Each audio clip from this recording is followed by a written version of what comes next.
Good afternoon, ladies and gentlemen. May I request you all to settle down so that we can commence the proceedings.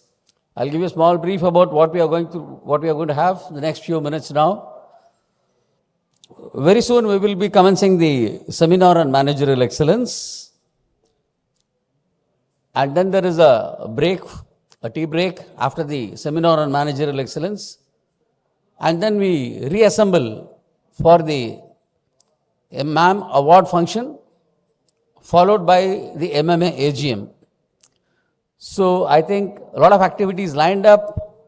We'll request you all to be with us from now onwards throughout this evening.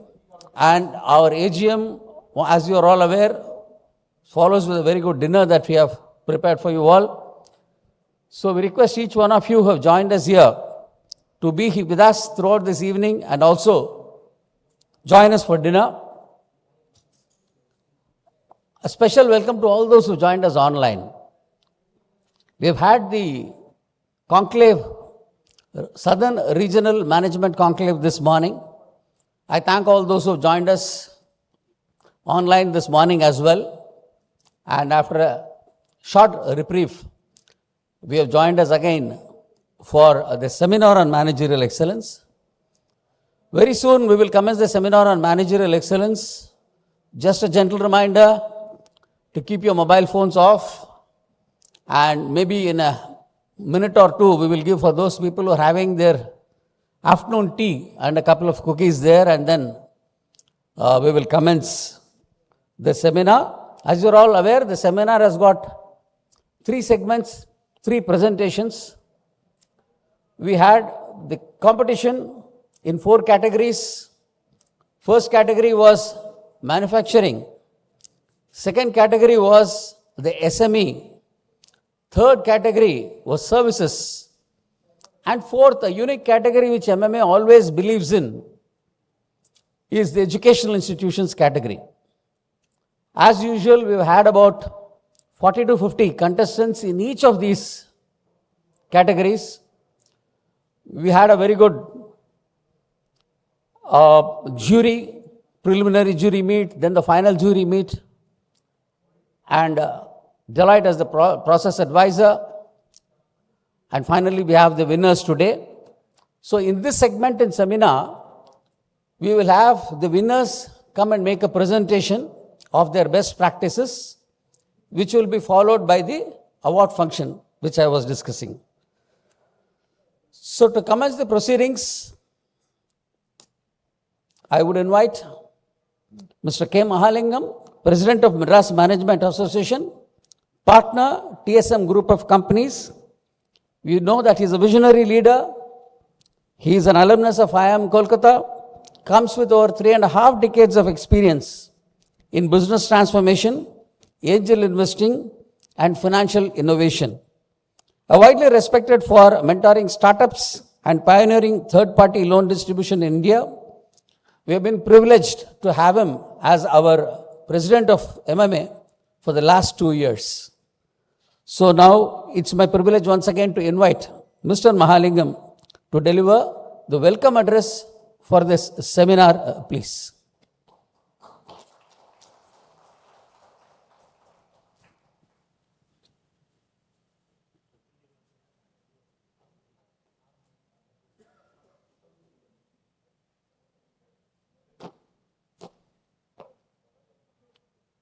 Good afternoon, everybody. Apologies, I'm a little delayed. It took me 20 minutes what normally takes me 10 minutes to reach this place. Anyway, thank you. It's indeed my privilege to deliver the welcome address this afternoon during the MMA seminar on Managerial Excellence for the year 2025. I extend a warm welcome to all the dignitaries, invitees, distinguished past presidents, colleagues in the Management Committee, members of MMA, MMA awardees, the chairmen for the various sessions today, the panel of jury for MMA Awards, and the members of the media who joined us this afternoon. We also welcome the viewers watching this seminar live from all over the country and the world. Must say that when we say watching online, I think our viewership for normal programs itself crosses 1,000 on viewership and a lot more as we go along. I'm sure such a special event with so much to learn must be attracting a lot of viewership today. The awardees will share their insights in the process and initiatives they've taken to achieve excellence, which led them to win the 23rd MMA Award for Managerial Excellence in the year 2025. Congratulations to each one of them, and we eagerly look forward to learning about their best practices. Managerial excellence is a commitment by management to a philosophy of excellence. It involves continuously improving every aspect of management and running organizations at the best level. The core idea is to find better ways to collaborate, share knowledge, take responsibility, listen to others' opinions, and develop solutions for the being maximum benefit, starting with the satisfaction of our external customers. Must mention in this context that I've been involved in this process the last 3-4 years, and every year has seen an increase in the number of applications we're getting and the quality of the applications we're getting. It is indeed very heartening to note that some of the best and blue chip companies of India, whether they are in manufacturing or in services or in education, have been applying for these awards. It really is a tribute to the work done by the Madras Managers Association Group Captain Vijay Kumar, that this award is seen as a much sought after award in all circles today. In this context, MMA is organizing a seminar on management excellence to provide the necessary wealth of managerial knowledge, expertise, and resources to those who aspire to pursue excellence in their managerial positions and integrate performance parameters into the corporate culture.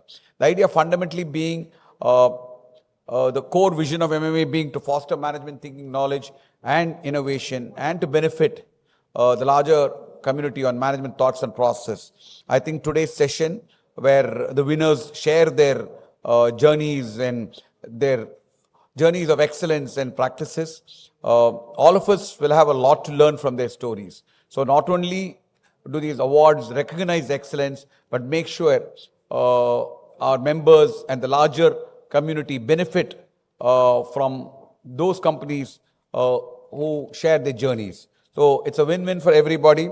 I wish to thank all of you once again for being here this afternoon, and those who participated in the award process, and the judges, and all of you attend. Thank you once more. I'm sure welcome to a great session. I'm sure at the end of it, all of us will be inspired and more knowledgeable. Thank you for coming. Welcome. Thank you, Mr. Malingam, for setting the tone. And I think we are all set for the most important and most inspiring session of this afternoon, that is presentations from the winners. One representative from each of these categories will come and make a presentation on the best practices. So for the first session, which will be from VIT on the educational institutions, I will invite Mr. Lakshmi Narayan Duraswamy, who will head the session, and along with them, may I request Pro-Chancellor of VIT Chennai, Dr. Tyagarajan, to come and take their place on the dais, please. Let's welcome them with a big round of applause, ladies.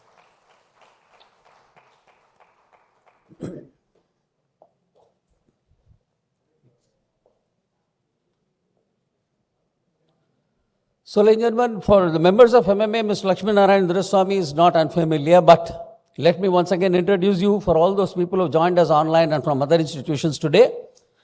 Mr. Lakshmi Narayan he is the Managing Director, Sundaram Home Finance, seasoned financial services leader with over 3 decades of experience across Citibank, G Capital, and Sundaram Group, specializes in risk, strategy, and operations, currently serves as the Senior Vice President, MMA, and may I now invite him to make the opening remarks and kickstart the seminar.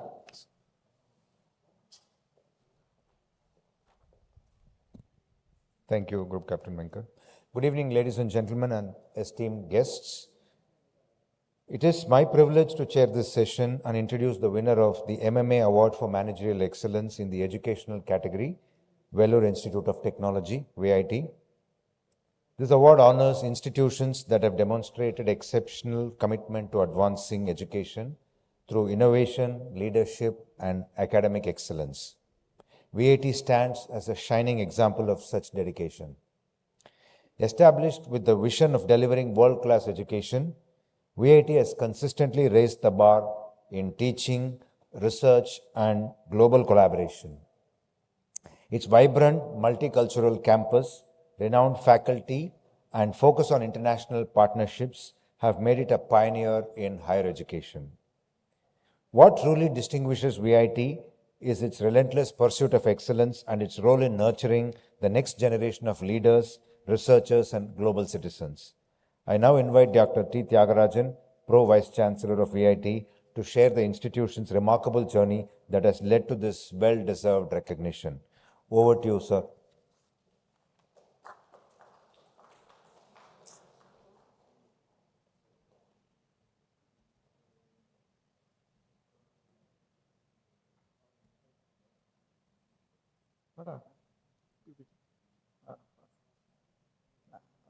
Immediate பண்ண மாட்டேன் 2 minutes. Okay.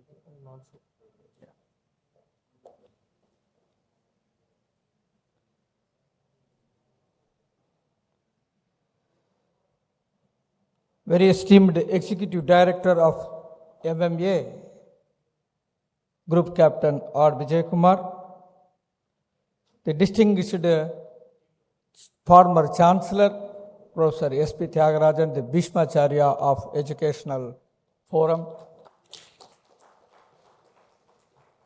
the distinguished invitees from various forums, most respected members of MMA, and Mr.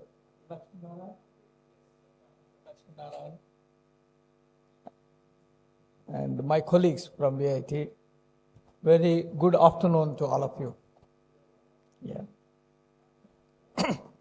It's indeed a very unique honor and rare privilege to be present here in such an elite forum to present best practices of our campus. Generally, award means, okay, you come and have the award, but MMA is not like that. You need to prove to these members that, yes, we have good practices and we deserve this. Hats off to that kind of a professionalism. Very happy to see that MMA does a lot of good things, seminars, workshops, conventions, student chapters, industrial training, facilitation to consultancy. That's amazing. Past 70 years we have been talking about bridging the gap between industry and academia. The steps taken by MMA is amazing. I think we need to applaud the great gesture of MMA to bridge the so-called gap between industry and academia. So I have given 15 minutes time to showcase some of the best practices. For an educational institution, whoever may be the stakeholder, somebody wants to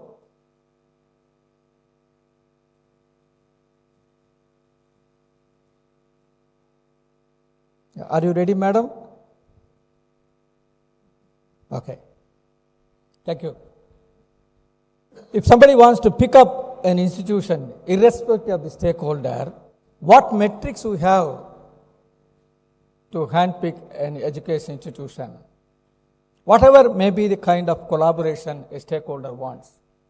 The first and foremost thing is the academic aspects, which contains the curriculum design, what is innovation in that, the teaching, learning process, and the evaluation. That's the first and foremost thing. The second thing is the academic research. The NEP also points out how even an undergraduate program itself you can have the academic research.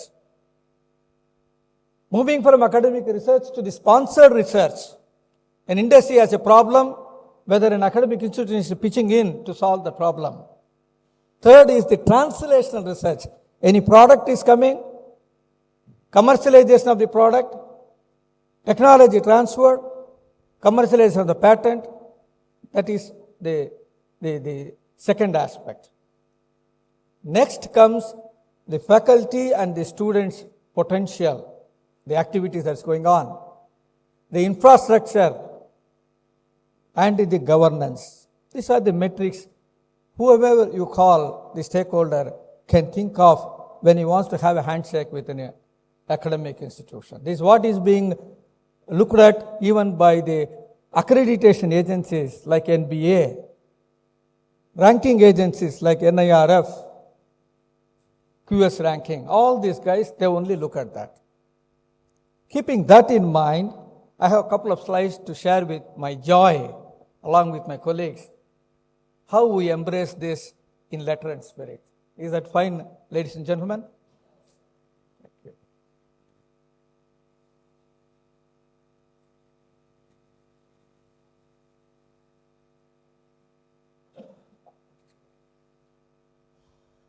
Yeah.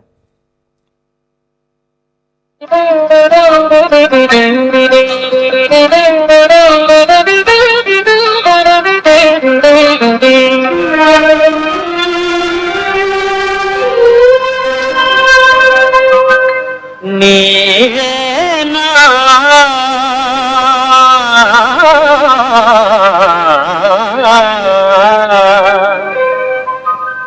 నీవేనా నన్ను Yeah, it's only 22-second video clipping, which has come about 25 plus nearly 65-70 years back. An innovative director brought the picture called Maya Bajar. The beautiful lady is Savitri. The gentleman who is on the other side is Nageshwar Rao. There are three important, interesting takeaways which I wanted to showcase here and connect this with the best practices of our institution.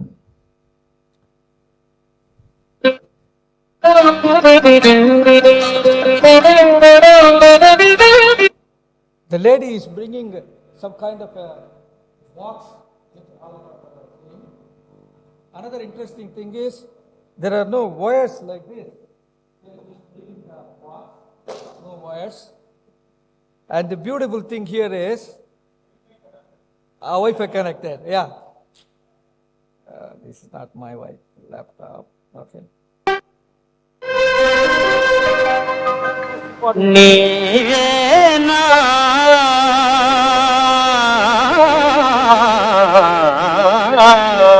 So-called Skype, the so-called video call, which was thought about 70 years back by the visionary, innovative director. He deserves an applause, not Professor Tyagarajan. He deserves an applause. Jordar Talia. Jordar. He deserves. When no computer was thought of. Yes, sir? Pantulu, oh, he is from Kadiri, near Anantapur. Yeah, Pantulu. Thank you, sir. The gentleman thought there will be a laptop, there will be a wireless network, and there will be a video conferencing. So that's the kind of innovation people thought, the visionary leaders of our institution. Yeah, these are our visionary leaders who are pioneers of such innovation, ladies and gentlemen. They also deserve an applause from all of us. Zordar Talia. 40 years back, with a simple 180 students in a small village called Abdullapuram. Today, in 40 years, across India, more than 110,000 students study in these campuses. Means, though they deserve that kind of innovation. Our Chancellor, the Vice Presidents, the Vice Chancellor, and this guy is myself, who was taken a little bit earlier. I lost hair, is Professor Tyagarajan, and those are the leadership team. We have these 4 campuses. The green campus on the 2010 is Chennai campus. This is the milestones. I was telling you, 40 years back in 1984, we started like a simple college, Vellore Institute of Technology, with 3 branches, 180 students. And today, in 40 years, this is the travel. You name an agency which need to be accredited. We embraced that. You name an agency in India or abroad who ranks. We have an indelible impact in that ranking system. Anybody can make sophistication. It needs a genius to make simplification. Look at our vision statement. Very simplified, straightforward statement. Transforming the life through education and research. Bas. Majority of the education institutions, if you see the vision, it will be like one paragraph. Straightforward. You can replace the life by society, transform this society through education and research. Simple, straightforward. And that vision is implemented through straightforward 5 missions. Critical thinking, the innovation ecosystem. Innovation is the buzzword in every component I suggested in the beginning. Effective workforce in terms of faculty and students. Active collaboration, whether it is industry, whether it is R&D organization, whether it is an education institution in India or abroad. And service to the society. These are the components which helped us to implement the vision. This is interesting governance. It's not a one-man show. It's totally a collective wisdom. Transparent. Every portfolio, the input is taken from them and the decision making is done. This is one of the best practices you can see where you have delegation of work with a collective wisdom. Not only in terms of the governance, we also embrace the regulatory body who monitors it, statutory bodies. In the Executive Council, you have people from UGC. That is not being denied. When a budget is popping up, it is coming up from the school, not from the top to bottom. That's another interesting best practice, what we see. And grievances at all levels, in line with the regulatory body like AICT or UGC, Internal Compliance Committee, for example, Anti-Ragging Committee, for example. So that's the kind of governance that is taking place, which I name it as one of the best practices. Then comes our academics. Even before the NEP has come out, our chancellor, visionary chancellor, embraced the concept of multidisciplinary approach. In our campus itself, we have engineering, management, where I'm sure the esteemed members here have collected the cards. I'll invite you to have some kind of a collaborative activity for the benefit of students as well as MMA. Science, commerce, humanity, law, fashion. The multidisciplinary approach is always there in our campus. That's another interesting best practice I project under academics. Another important thing is OBE, that's the buzzword we call in academics. We call outcome-based education. Hitherto it was output-based education. You just look at the numbers and then evaluate how the performance is. This is outcome-based education. The outcome-based education in 3 verticals. One is curriculum, another is teaching learning, and third is evaluation. How this OBE is embraced in letter and spirit, not for the sake of the inspection committee that comes and verifies. Day in and day out in regular practice, this is being embraced. For example, in the curriculum design, the curriculum is not designed just by a couple of faculty members sitting and chatting. We look at the vision of the institution, vision of the department, mission statement, program educational objective, program objective, course objective, industry need, professional society input, regulatory body input. Look at the inputs, how many is being taken care in designing the curriculum, which we call outcome-based education. When you come to the teaching portion, what is being missed is the hands-on experience. It becomes a part and parcel of our regular teaching learning experience. whether it is a flipped classroom, peer-based learning, project-based learning, tutorial-based learning, interdisciplinary approach, we embrace that day to day in our teaching learning process.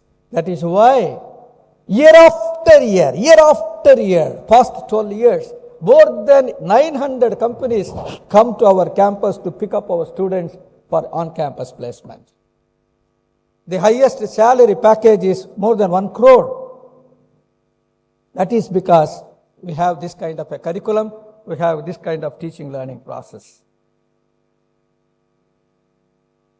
You can see some of the pictorial representations where the students make use of the facility in the regular teaching learning. Yeah. Then I was telling you about the academic research and sponsored research. Lakshmanan sir, I have another 5-10 minutes. Maximum 10. Professor Malani, just raise the hand when I'm exceeding. This is about the academic research. Interesting best practice, what I can say here is, we restrict the number of scholars who can be guided by the faculty members. Just we don't allow the teachers to have 12 scholars you can guide, 15 scholars you can guide. That never help. They need to spend quality time.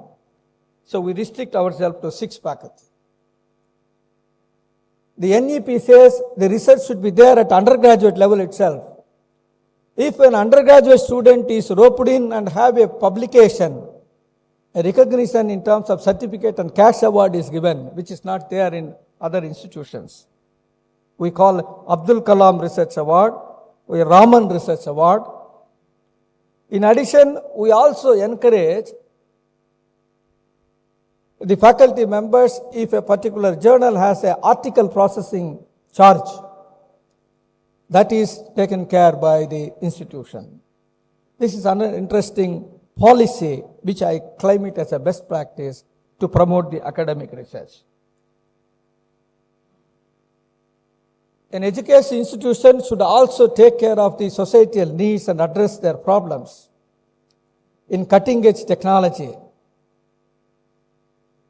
socially conscious research, SDG-based research, whether it is healthcare, whether it is agriculture, whether it is clean water, whether it is energy, environment, you name a particular socially conscious topic, we have a research center here. The faculty members, their workload is reduced to be a part of this research center. That is one best practice we have. UGC, AICT gives certain workload, 2 theory, 1 lab. But here, when the faculty member becomes a part of this research center, his workload is reduced so that he contributes something to the research. That's another best practice. The sponsored research, interesting concept, which most of the education institutions have a challenge. We have a mentoring committee, a stalwart like Professor S.P. Tyagarajan, who served as a Vice Chancellor of Madras University and a Chancellor of another university. He is the advisor for our Chancellor. He becomes the chairman of mentoring committee. Before I submit the proposal for a funding agency to get the funding, it is vetted by none other than the stalwart like this, who has proven translation research expertise. That is another best practice before I submit somewhere. When they invite for presentation, again we have a mock presentation in the campus. Our faculty members take that in right spirit. That is another interesting best practice. Yeah. The to and fro fare is taken care by the institute through the overhead charges. If a faculty wants to file a patent, the money is taken care by the industry. If a faculty has a consultancy and training, 60-40. 60 goes to the faculty, 40 goes to our overhead. Consultancy, 70-30. You have a structured policy, which is uploaded in the website for the benefit of everybody. That is another interesting best practice we have.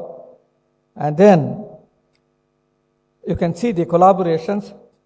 After looking at all these things, MS Swaminathan Research Foundation came forward to have a handshake with us, to have an MOU. ERNET, the central government of India, came forward to have an MOU. Industries came forward to establish the Center of Excellences. This one simple on your left side, you can see that simple lab Samsung based. Any product getting out of the Samsung is tested in VIT Chennai in this lab by our BTech students. Can you believe? Can you believe? That is the kind of industry institute interaction we have. That is the best practice we claim. The quality check is done by our BTech students for all the Samsung products in our lab. The lab is established freely by Samsung. That's where the IIT Chennai campus is different, ladies and gentlemen. Another interesting thing is for a startup. Very recently, one student got 1 crore from the cabinet minister. His name is, I forgot his name, the gentleman, can you see here? We also have boot camps, facilitation, boot camps, pitching, connecting with the venture capital. And look at the ranks, how we moved from 0.5 to 4. International connection, inbound students, outbound students, adjunct faculty, research fellowship, global immersion. Everywhere we have a footing across the globe. And those institutions have a very good ranking by QS, just not handshake with any institution. And one of the students recently was handpicked by NCSU, North Carolina State University, with a $1 lakh fellowship to pursue her second year and third year in AI. And we have signed an MOU recently with the RIT US.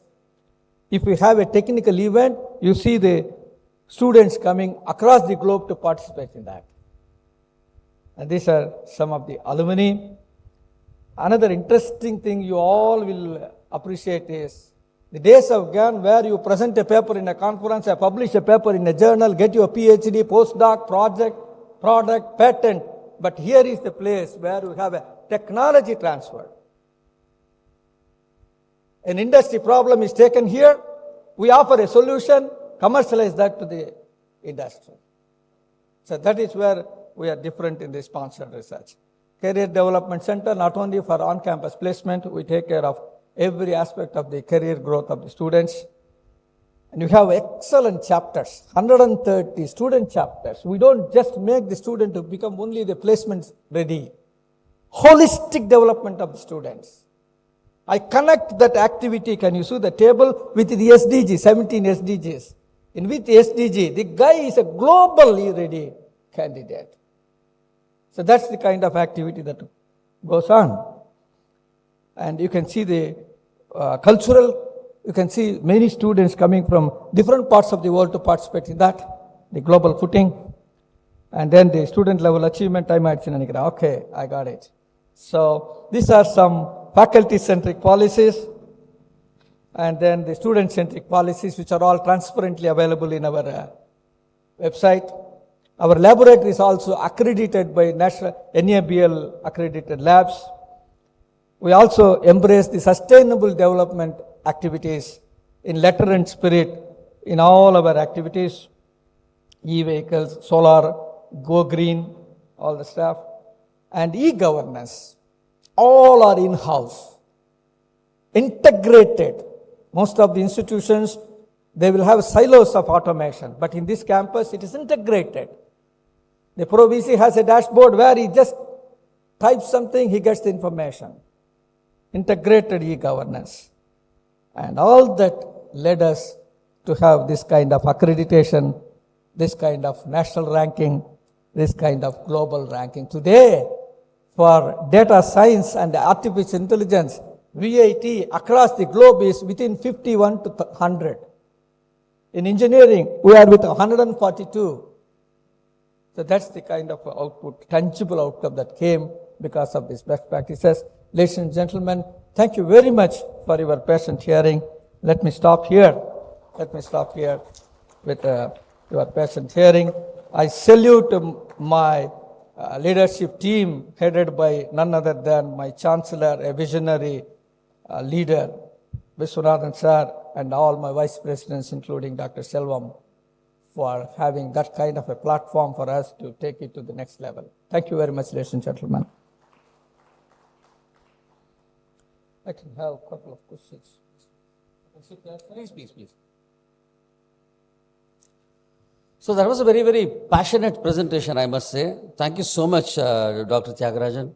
And I think, in the paucity of time, I think we'll have to move on with the next presentation, or right, sir?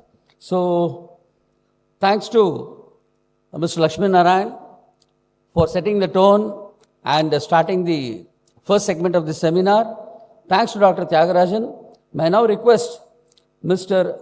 Lakshmi Narayan to present a memento to Dr. Tyagarajan for coming all the way, the Pro-Chancellor of VIT, and presenting us, giving us your best practices. I am sure there are a lot of takeaways for all of us here, particularly for the educational institutions who are watching this entire program online, and many of them are attending here as well.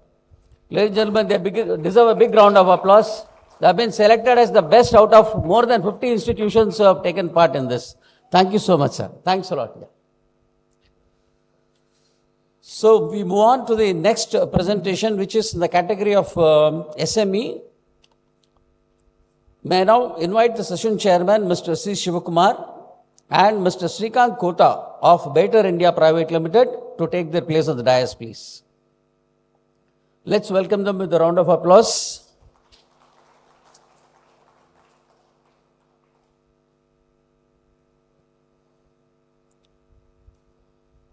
Mr. Shivakumar is the Director, Roots Industries Limited.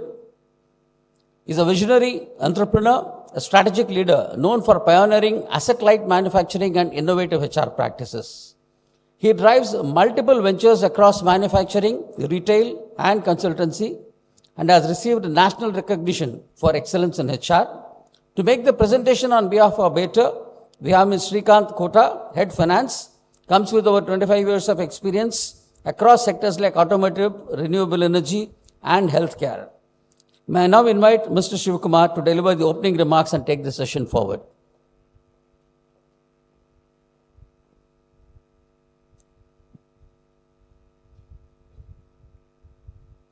Good evening, ladies and gentlemen.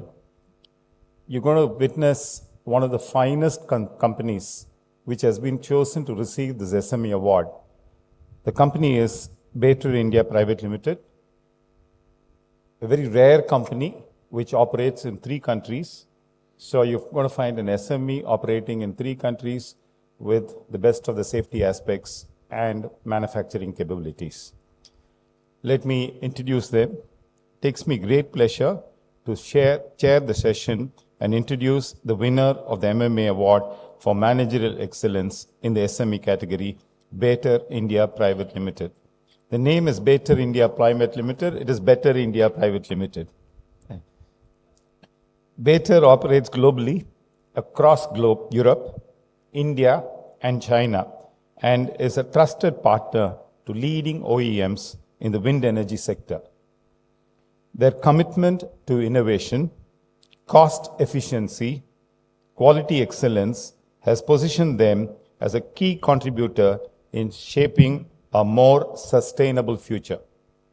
What sets Better India apart is its strong capabilities on safety, sustainability, and performance. With operations moving towards 100% renewable energy use and high reliance on recycled materials, their vision for responsible industrial leadership is both commendable and future-ready. We are eager to hear their inspiring story. I now invite Mr. Srikant Kota, Head Finance, Better India Private Limited, to share their journey with us. Congratulations, Mr. Srikant, and please share your journey with the august audience. Thank you.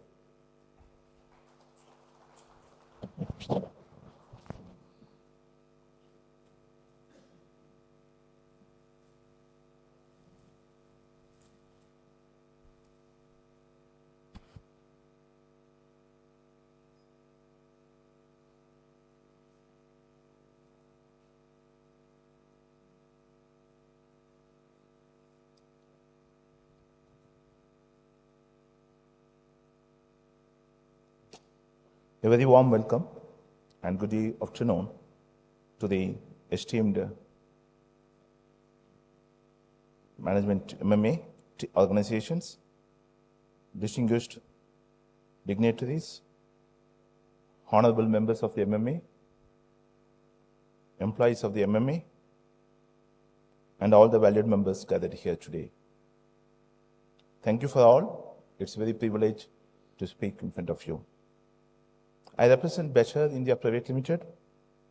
My name is Srikanth Kota, the Director of Finance of that organization. On behalf of Better India, I would like to thank the jury members for honoring us the Managerial Excellence Award. This award not only acknowledging us, our efforts, but also motivate us to strive further in setting benchmark for excellence. So as Mr. Sivakumar mentioned that Better India Private Limited, in a Danish way, better is better. So that represents the better. Before we get into that, I'd like to give some little bit background of the organizations. Better is a European-based company with its headquarters in Denmark. It is primarily formed through IWOF of Vestas, a leading OEM in the windmill industries. And it was subsequently acquired by European investor in 2013. At Better, we are very dedicated to renewable energy and clean energy, the most available and preferred energy source worldwide. Better has manufacturing facilities spreading across Europe, Denmark, Sweden, and Germany, and Asia. In Asia, we have two factories in China and one in India. Manufacture of high-end technology, complex and large in size casting product. So someone can ask, why Better India? What is there? Why in India? So that talks about what is the need. When we look at it, India as a manufacturing opportunity developed, they found setting up manufacturing plant in India is primarily driven by, it's very strategic and also market driven. It's very proximity to major windmill. You name any big windmill OEMs, be it Vestas, GE, or Siemens Gamesa, or the Chinese companies Envision, or SAMI, or if you look at it, the other European companies like Nordex, and Indian companies like Suzlon, Inox, and so on and so forth. So that's very important to set up the Indian plant, and it also enables us to access to the growing renewable market. From the economics perspective and the operational benefit perspective, it is possible to have cost-efficient manufacturing in India. So when we look at it, China plus one policy, it best suits to have a manufacturing setup in India, so that we see an opportunity to export outside India as well. Ecosystems advantages that is available in India is very significant. If you look at it, engineering ecosystem is very matured. You have skilled suppliers, you have manufacturers for castings and machinings. We have a significant skill force availability, so it is possible for us to use it. And we do have a government support, both central government and as well as the state government, to incentivize the investments and grow the economy of both state and as well as the country. So from that perspective, India offers a strategic mix of market access, cost efficiency, and operational flexibility that supports its global supply chain and growth in the renewable sector. So that's the primary reason why the Better was set up in India. Now look at it, how young this organization is. This organization was incorporated in July 2020. Hope everyone is aware what is 2020. It's a peak pandemic. We don't know what will happen in the future. But as a renewable industry, we decided, the organization, the group company, the CEO has decided to come forward to Tamil Nadu and make an investment in setting up the plant.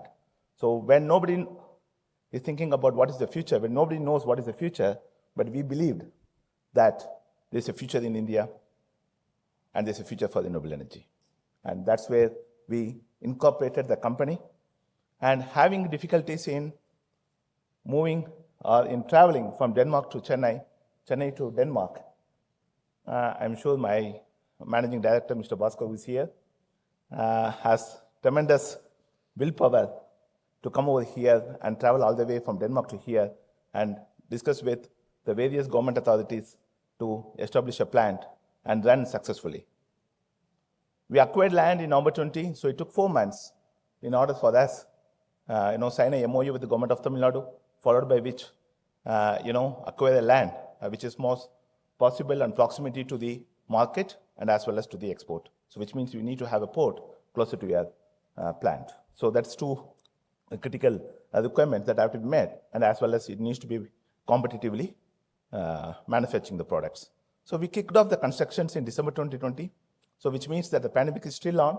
We moved away from setting the company, followed by acquiring the land, and then we started the constructions. And the leadership team, including me, got hired, completed by end of June 2021. So it means there are a lot of progressions. We didn't wait for the entire leadership to appoint and then kick off the production, kick off the constructions. So it ran parallelly. So it means there's a lot of efforts from the group and from Mr. Bhaskar to travel all the way to set up the plant. So within 1 year, from December 2020, so it's about, we acquired 20 acres of land in Gumnipundi, which is pretty close to the, I would say, Andhra state border. It's about 5 kilometers from our factory where this plant is located. So which means that you need to travel all the way with all the, what is called permissions from the government to construct, to travel, to have the plant set up ready.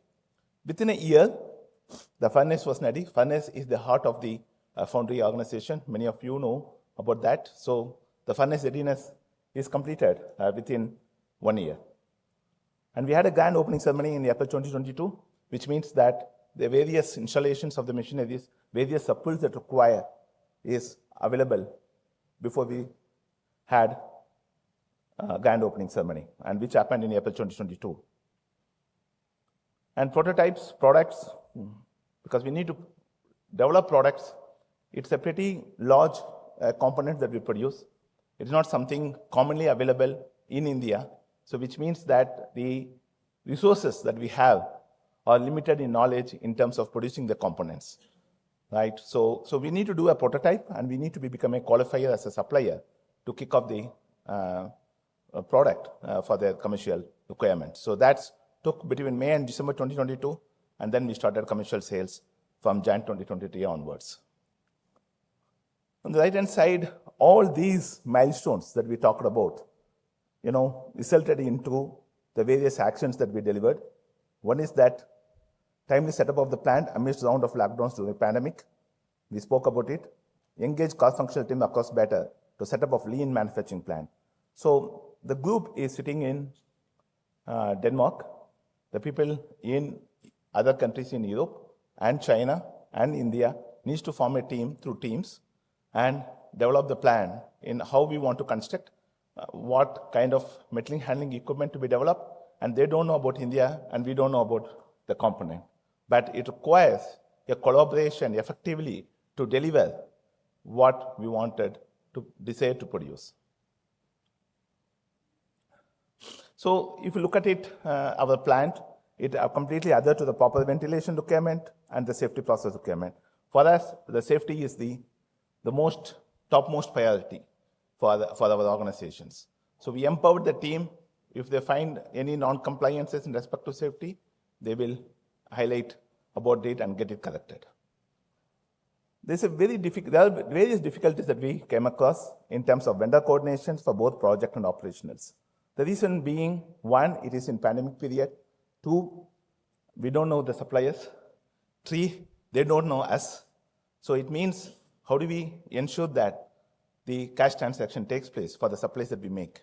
How do we give confidence to the suppliers that we are here truly to do the business, we will honor the payment, and similarly we expect the supplier to honor their commitment on delivery dates. So that's kind of a challenge that we had, and we will talk about it, how we address it in the down the line slides. And various regulatory approvals that's required, and we were able to meet and deliver that. Navigating the complex manufacturing process, testing qualifications, that's critical in order for us to be successful and also to be a part of the supplier for the customers. So first one is hiring of leadership team and staff, followed by hiring workforce, and then handling of products. The products that we produce, it varies in the range of 3 tons to 20 tons. So it requires skill set to handle the cranes. And when you pour the material from the top to the ladle, we pour to the flask. We need to do it within 30 minutes, and the pouring time is 2 minutes, 1.5 minutes, within which you have to pour the lead. So it requires a skill set. It is not easy to handle it. It requires, but you have a pandemic, it is difficult to do that, to carry out such activities. And development of prototypes that requires equality testings and strict global event mail OEMs. It requires all the ISOs that require to be compliant with. Apart from that, we need to have VDA 3 compliance. We need to have TPG compliance for GE, and all these things accomplished during this period. So project management is critical for the success and the discipline. The stakeholder coordinations, you need to coordinate with every stakeholders. When I say stakeholders, the group companies, the vendors, the project team, as well as the government stakeholders. And managing unknowns. Those are the critical stuff that requires to deliver. So we established this plan to produce 30,000 tons. That's a phase 1 investment that we wanted to do that. And we did that within 2 years from the commercial sales. So it means that we started 2023, in 2024, we are full 100% capacity. So what does it mean? If someone in Foundry will be able to appreciate that producing a product successfully with less quality issues, it takes minimum 2 years. However, we accomplish this task we fulfill the capacity within 2 years. So that's a great progression that we demonstrated as a team to deliver that. So we did a lot of process optimizations and efficiencies by identifying bottlenecks and addressing it to innovative way. So we can say that it's a 30,000 tons is the capacity to produce, but in reality, we come across a lot of bottlenecks, and that requires process optimizations. But those things that we addressed it in a more innovative way, though we didn't have experience, the people, the collaborations, both within India and as well as outside India, helped us to deliver this scale. We added 3 customers, all global windmill OEM customers, like Vestas, Enercon, and GE. And we also targeting other potential global and other Indian windmill OEMs. So we are started, and we will be having a long journey in India to progress further. Competitiveness of product and quality. So we felt out how to create competitiveness, because we are talking 2 things. One is renewable energy, and within the renewable energy, we talk about windmill. So which means that when you relate yourself with solar, we need to be competitive to make sure that our customer is successful in competing with solar energy. So what needs to be done from India's side? We need to have an effective implementation of ERP systems. The kind of ERP implementation that we carried out in India is a unique, and it never been put in place in better world before that. So we developed the ERP system in a way that we get all the information required to fulfill the data-driven decision making. Improving quality targets year over the year. So generally in Foundry, the benchmark is 5%. The NCR will be around 10%. That's the kind of a benchmark. But we ourselves look at the benchmark of global. We didn't look at the benchmark of India, because we are not competing with India competition alone. We are also competing with China. So we need to be competitive with the global rather than looking at only India competitions. So we did the benchmark with the global competitions as well as Indian competitions in terms of cost, and we worked towards improving year over year. So if someone asks me, what is the cost competitiveness between China and India, I would say that the metal itself is different, is having a gap of 30%. When the metal itself, raw material like pig iron, steel scrap, is having a 30% differential rate, how one can be competitive in making the product and competing globally. So we did a complete line-by-line item benchmark exercise, not only with our benchmark China factory, we did benchmark with our Indian factory, with the competitions. We also did benchmark activity against the best China suppliers. to see what is the opportunities in order for us to reduce the cost. So we use the ERP to the best to make the decisions based on the data. So the output of that is the state-of-the-art manufacturing equipped to produce single component that can weigh up to 35 tons. So it shows that how big, how large the product that this organization can build and supply to the customers. Operation excellence is achieved with the great lean principles, continuous improvements, and better work instructions adhering to the highest quality standards. So these are the critical elements for us to become operational excellence for the purpose of successful organizations. So what's the theme that we adopted is operational agility, team alignment, and problem solving. Those are the criticals in achieving the results. I just go to the next slide and then come to the slide. I want to put a disclaimer here. I cannot share more of our data. I want to picturize and provide a data that can be maintained confidential, that can still maintain the confidentiality, that can still represent what is the kind of progress that we have made. As you see on the screen, we told that we did a commercial sales from 2020 to 2023, but if you look at it in 2022, we did about 4,000 tons, which primarily to support the prototypes and as well as components to our intercompany units. That's where we got trained. And then from 4,000 units, we did about 16,000 units in 2023, which means fourfold. From 60,000 units, we did 28,000 tons. So that's about 50% increase. And then from there, we expect to have 30,000 this year. The productivity kg per hour, So we measure ourselves, how productive we are. So how do we measure here? We measure each of the employees that work in better side. How many kgs that we can produce for every hours? As you see on the screen,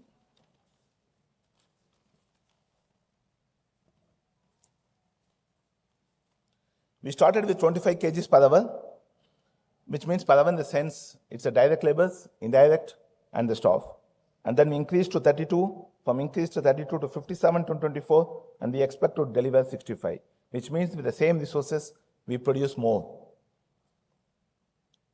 Power per ton versus long-term target. And this shows, I say 156% here on 2022, primarily to say that we have a target that we set, how much we want to deliver.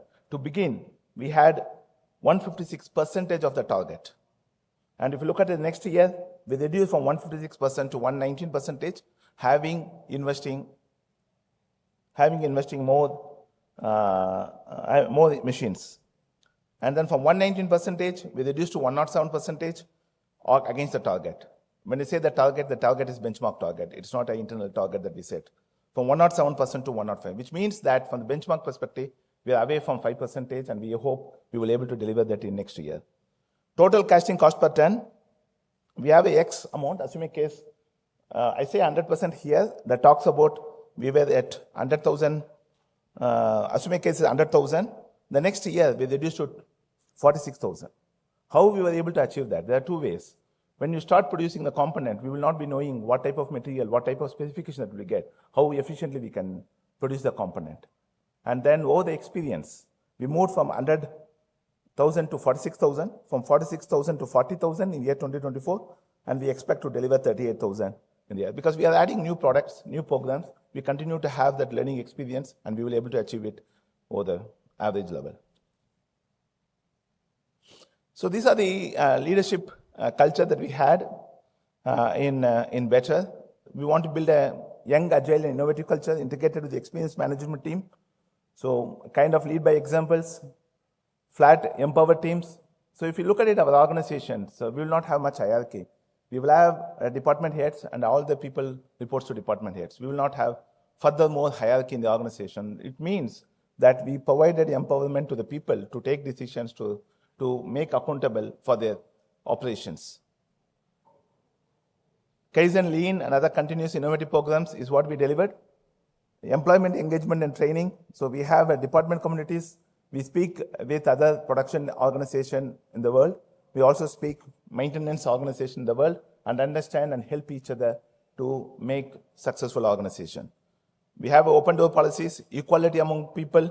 When I say equality among people, I just want to highlight here is that We provide food, we provide transportations to all our employees at free of cost. And for all the contractors, we provide free food. We don't charge for any cost incurred for that. And not only that, because the factory is far away from the city, while going home, we provide snacks to the employees so that they can able to withstand the hungry, till they reach the home. On-the-job training, and how we can do the on-the-job training during the pandemic period. We use the OEM vendors to handle the material handling equipment, cranes, and as well as the furnaces. And we use some of the global manufacturing team fly down to India and carried out a training to manage the operations, to provide a training to them. So these are the activities that we carried out to make sure that we are efficient in our process, we are cost competitive, and we also adhere to the highest safety standards. The leadership development practices that we had, behavior-oriented safety for supervisors. It is a kind of a boss training where we assume that if we demonstrate the safety, the next level people the least of it will be absorbed by the next level of people. So that is the kind of training that we provided to the people to ensure that the safety is the utmost priority of the organizations. In our, metrics that we have, we talk about two things. Those are the critical metrics. One is that TRI of the safety, another one is sickness. We don't want our employees to get sick. It is not because we want them to work, it is because that they are very safe in our organizations.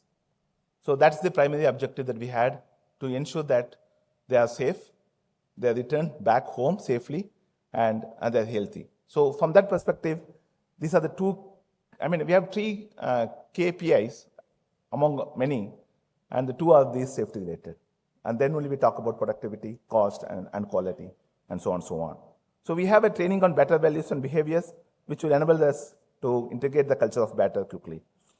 So business impact. So what we delivered, ramped up production to full capacity within 2 years, and deliver all KPIs set in the business plan, be it safety, be it productivity, be it gale force. Gale force is nothing but a cost reduction target. As you see in the previous slide, we did deliver a significant savings to that. Networking capital. In one of the discussions with one of the big fours that we had, and we were talking about the various transfer pricing arrangement, the funding proposals, tax compliances, wherein we found that, wherein they mentioned one of the discussions saying that, I never expected an MNC organizations become successful within 2 years. And he said that, better itself a business case for the business case for the graduates to go through and the business team to go through. Moving towards competitive cost against global benchmark, we had a 40% gap between global benchmark, and currently we are 10% gap. So we did, because we are in the renewable energy, we want to source the renewable consumption. So today we are consuming 65% without making any investment, and still get a cost competitiveness. Moving towards delivering of 70% of RM using recycle. So we want to recycle our components. So the 70% of the product that we consumes in our production process, it's all recycling products. So which means we use the scrap that we generated out of the automotive companies. We use machining scripts and such elements. Yeah, so the most important thing is that we want to maintain a cordial relationship with stakeholders, including customers, governments, shareholders, and employees. In the recent event, we were invited by a government official for the retirement farewell party, and I felt it's earned that they give professional respect to us, inviting for their personal occasions, and we felt very great about it. Being a Danish company, we are Danish is the least corrupted country in the world, and we adhere to all the ethical and compliances in the organizations. Better in the accolades. What are the accolades that we got? As you see on the screen, this is the first company, foundry industry, where platinum certification from IGBC is being awarded. So this is something that we are very proud of, that we got a lead platinum award for our foundry. We have a single piece flow for the end-to-end process, so the movement of material is less. Best-in-class destruction system among the foundry industries. These are the rationale for us to be awarded platinum certifications, and we have a superior water management systems. So we got 2 awards in the last 2 years, Best Foundry of the Year, Chennai region, and Best Safety Practice within the foundry industry, handling large castings. So these are the key testimonials from our customers. So if you look at it, Nasser head Vestas has given an impressive foundry to us. And you look at it, Paul Mosher from GE, he says that better is a global role model in foundry industries. So these are the testimonials that we received. In the shortage of time, I'm not going through each of the line item, but we have been recognized globally by windmill OEMs. So this shows how we moved from December 2022 to December 26. As you see on the screen, there's a significant progressions, and every 6 months you see that there's some milestones that we delivered.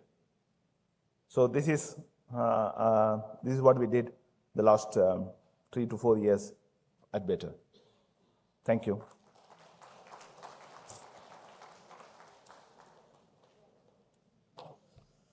Thank you, Mr. Srikanth. A phenomenal story, born during the pandemic and risen so fast. I'm sure you can add one more accolade to all that you have told today. So may I request Mr. Shivkumar to honor the speaker with a memento from MMA, please. Ladies and gentlemen, let's give him a big round of applause. Phenomenal growth story that. Being an SME, operating in 3 countries is not easy. Wishing you much more success in years to come, sir. Thank you so much. Thanks, Mr. Shivkumar, for chairing the session and introducing the speaker. Ladies and gentlemen, moving forward, we have the third presentation of the day. That is the winner from the services sector. This is Cholamandalam Investments and Finance Company Limited. To make the presentation, I would request the session chairman, Mr. Giridhar Gopal, and Mr. Narendra Kumar to take their place on the dais, please.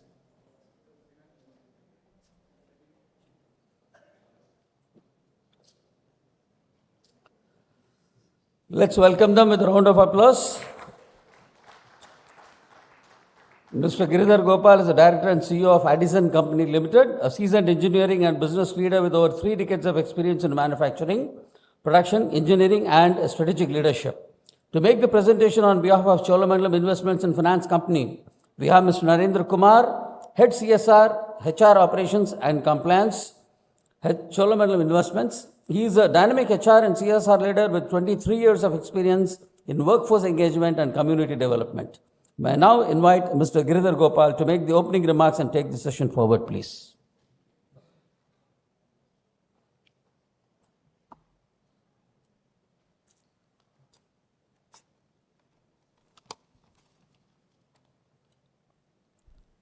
Respected President MMA and other office bearers, group captain and other team members of MMA team, and other ladies and gentlemen. Good evening. At the outset, my sincere thanks to MMA team for giving me this opportunity of chairing this session. Today, some sources are abundant and some are getting depleted. Some technology are rapidly evolving, some are becoming obsolete. Given the global demographic change and the latest geopolitical disturbances and ever-changing consumer expectations, every successful company expects to have the best managerial excellence. Identifying such excellence and recognizing such teams not only motivates the winners, also the participants and non-participants. So my special appreciation to MMA for organizing such events. Now with great pleasure, I introduce the recipient of the MMA Award for Managerial Excellence in the services category, an honor that recognizes operations which demonstrate exemplary performance and innovation in the service sector. This year's winner is Cholamandalam Investment and Finance Company Limited, shortly called Chola, the financial services arm of the well-known Chennai-based Murugappa Group. Since its inception, 1978, Chola has evolved from an equipment finance company into a leading diversified financial services provider, offering a wide array of products from vehicle and home loans to SME and personal lending solutions. With over 1,600 branches and assets under management exceeding 1.99 lakh crore, the company serves more than 43 lakh customers pan-India. What truly distinguishes them is their unwavering commitment to ethical values, financial inclusion, and customer empowerment. I now invite Mr. Narendra Kumar N., Head CSR HR Operations and Compliance at Chola, to take us through their story. Over to you, Mr. Rendra Kumar. Thank you.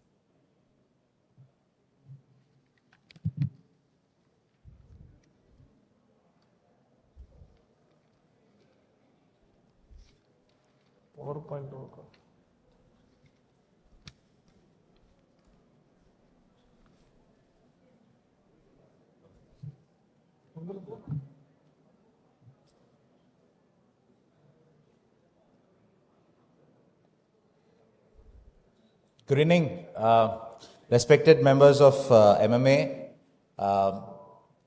fellow award winners, friends. Thank you. Firstly, thank you, Mr. Giridhar Gopal. I think you've done half my presentation already, so I'm not going to take too much time now.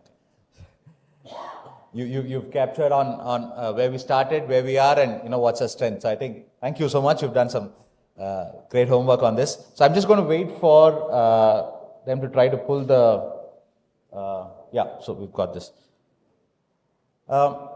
Okay, so this award is about, managerial excellence in a services industry. So what is a service industry? Anything that provides other than a product, a physical product or agriculture.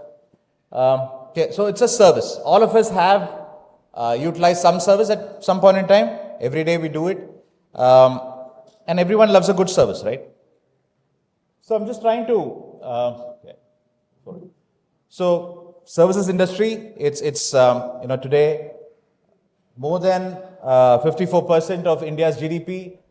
There is a year-on-year growth of 8%. There are 40% of our total exports. There is a high demand in several industries. Again, the growth drivers are more and more Tier 2, Tier 3 cities are getting into the services sector. So there are more people who are coming to the main metros, and services are getting opened up in the smaller tiers, the second tier and third tier cities as well. There is a MSME retail credit boom that's happening thanks to government initiatives, new policies in logistics, rising consumption within India and also internationally. What is in it for Chola? Chola, the opportunity is we are strategically positioned to deliver financial services to this rising economy in India. We have a vehicle finance business which has been rooted from 1978. Today, with EV finance and logistics, there are a lot more fleet owners in the Tier 2, Tier 3 cities. We are reaching out to them. MSME, informal credit appetite is growing in India. We are ready to serve them. Rural and semi-urban growth. Phygital model, which is the both physical and digital model, and formalization of services. Like there are many new to credit customers in India, so we formulate new policies and create innovative solutions to get them into the formal credit sector. So this is one of Chola's edge. Again, it's a trusted India pan-India kind of NBFC. We have physical presence. We've also developed on a digital capability. So that's another strength of us. And we are positioned to lead India's financial inclusion story. So where did we start? Murugappa Group started, as all of us know, it's a Chennai-based conglomerate. It started in 1900, over 125 years old.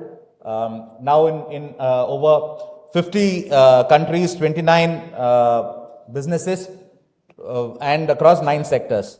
We have 113 manufacturing locations and more than 83,000 employees. So this is with regard to Murugappa. And Chola, 1978, as my friend Mr. Giridhar Gopal mentioned. We started in 1978. Earlier we were largely an equipment finance company and vehicle finance.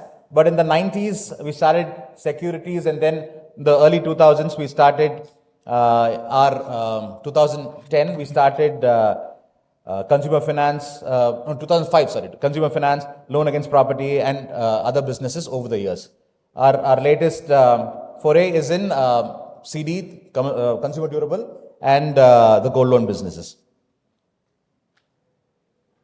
But what guides us? These are our businesses. But what guides us? Fundamentally, what guides us are 5 principles, which we call the 5 lights of the Murugappa Group and Chola. Integrity, unity between thought, word, and action. What we think, we say. What we say, we do. Passion, all of us have a drive to win. All of us have a drive to achieve our targets, and we do it passionately without any external force that's put on us. Quality, whatever we do, we ensure that it is of quality, high quality, and of excellence. Respect, we respect our fellow colleagues, we respect our investors, our stakeholders, our employees. Respect is a very big part of Murugappa Group and Chola. Responsibility, we take responsibility for all our actions, which again, indicates is indicated in the 5 lines. So this is enshrined in each and every employee.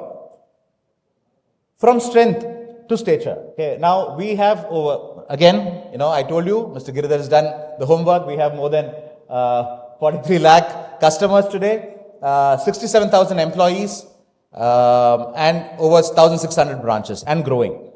So, this all started, it didn't start this way, right? We started off with 3.5 lakh customers in 2000, we didn't start, but I'm just saying about 15 years ago, about 3.5 lakh customers to 43 lakh customers. Employees were about 980 in 2010. Today we have 67,000. And, about from a very humble beginning, we today had 1,600 branches. So I also mentioned about the other businesses, the strategic product diversification that we have done. We have evolved into a diversified portfolio with vehicle finance leading the way still, LAP, which is the loan against property, home loans, C-Cell, consumer loans, SME loans, secured business loans, gold loan, and Chola securities. But what are we doing? What are we doing? What's happening inside? So I'm going to share inside stories. What we're doing right now is we are trying in every way to adapt, innovate, and lead. This has been our cornerstone that we're doing every day at work. A digital transformation from physical branches, we've moved to digital branches. Customers are, we have a Chola One app where, customers can reach out to us and get a loan approved in minutes. Strategic expansion, again, we didn't want to put one, all our eggs in one basket. We've diversified, earlier it was only vehicle finance. Now we've diversified into multiple businesses. We are trying to overcome challenges both in terms of market and regulatory. We've registered significant growth, in fact, even during the COVID years. And, this has led to recognition. We are certified as an upper layer category company, and, so on and so forth. Who are the people behind this? Okay, the people behind this are visionary leadership, our chairman, Mr. Velayan Subbiah. It gives me great pleasure to introduce him. He has over 27 years of experience. He's back in the US and in India. Various fields of consulting, technology, technology products, financial services, engineering. He was recently the recipient of the EY World Entrepreneur of the Year 24 last year and CNBC India Business Leader Award. He is also chairman of several other companies, including TI and CG Power. But is that, he is our chairman, he is our guiding light. But our own personal leader, my leader, the managing director, Mr. Ravindra Kumar Kundu. So I just wanted to, share a couple of stories. One secret that we are not telling outside, and probably I'm just leaking it out to you right now, is that most of our leaders are homegrown. Okay, about 90% of our current leaders are homegrown. If you take the managing director, he started off as a senior marketing executive, okay, in 2000. managing a portfolio of 5 crore, right? And in 25 years, he's become the managing director of the company, managing over 2 lakh crore, right? So this is one story. While that's not the only story, the next is our CFO, the man who controls costs for us, the man who controls credit ratings and, gets our funds. He started off as an assistant manager, right? And management audit, and today he is the CFO. In 1992 as an assistant manager, and today, he's CFO, okay, of the entire Chola Group. See, this is our leadership team, which is our each of the business heads, right? The CBOs. Balraj Menon, Prashant Kumar, Ashish Potalwar, Pankaj Murpani, Suresh Kumar, Aman Sharma. I also have my colleague, Mr. Mahesh Vaikar here. All of us started off as, branch managers or, at the branches at a very starting level, at a very humble starting. And today, all the leaders are homegrown and significantly, so they understand. So what? So what's the story? The story is they understand branch reality, they understand ground reality, and they're able to create policies and drive business growth, even when they are far off from the fields and in the head office. People have always been our greatest differentiator. We take a human-centric approach. We put humans in the center of our policies. We invest in talent. We empower and recognize our employees, our teams. Technology is a big part of the growth story, and we realize that we understand that without technology we can't get into the next. What has brought us here cannot take us further. So we need to invest in technology for people. Technology doesn't mean that it's far off. We remove people from operations. No, we are still a very, very human centric company. We humans are the core of our operations, and that's why you have a HR person here while presenting for this category. We have always constantly been encouraged to step outside our comfort zones. Growth, vision, and credibility are forged in discomfort. This is something which we strongly believe. I have my own story where I was asked to move out of HR at one point in time, take over another role of CSR, and I didn't know head or tail of what CSR was, but I learned, and so that is a very strong story that you will see across all our executives, where we have been offered an opportunity to step out of a comfort zone, whatever we've been doing for a long time, and try new roles. So this is something which is at the heart of Chola. There have been instances where some of the projects that the teams have tried outside their comfort zones have failed, and this has been a story where we have been given another opportunity, where our business leaders have been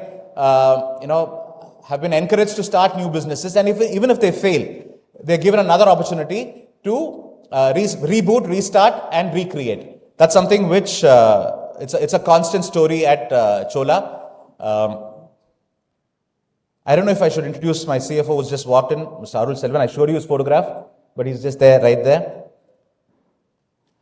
Our philosophy has always been service first mindset. Again, it's not just because we're in the services industry, but service first mindset. We try to take every transaction, every role as an opportunity to serve others with genuine intent.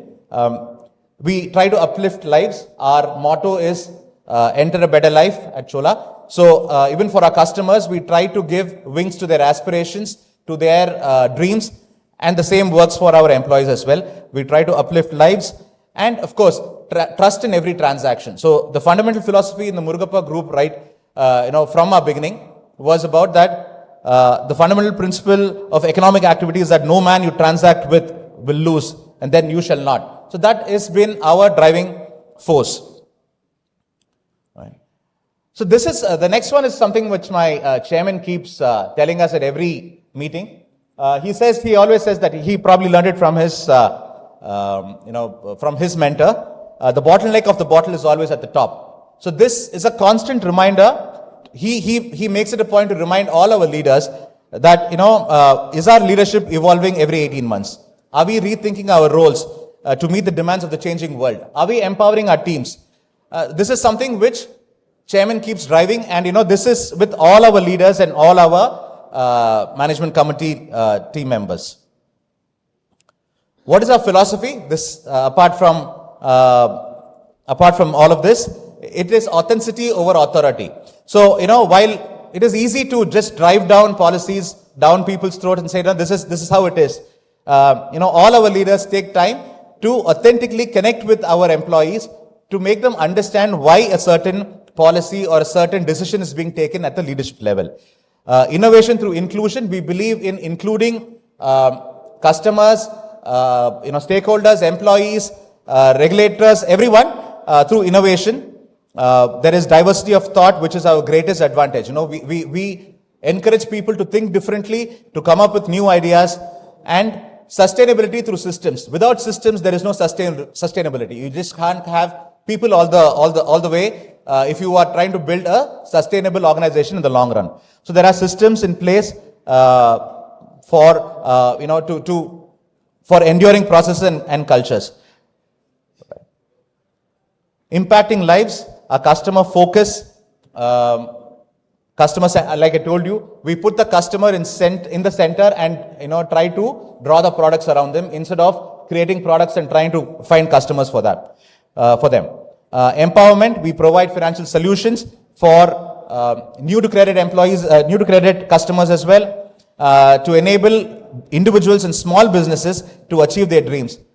So many of our customers have been drivers and first time vehicle owners. Apart from this, there is a large consolidated consistent drive to reach the community, not just in the areas where we operate in, but across India, across all SDGs, through our CSR teams. CSR doesn't stop with only the CSR team that drives it. There is a socially responsible corporate citizen program where all employees are encouraged to bring in their projects, and we execute it along with the employees. And that way the employee takes ownership for the community as well. What is our way forward? Future forward, sustained momentum, continued expansion. We are positioned now to progress geographically and deepening penetration in key markets, in the markets that we are operating.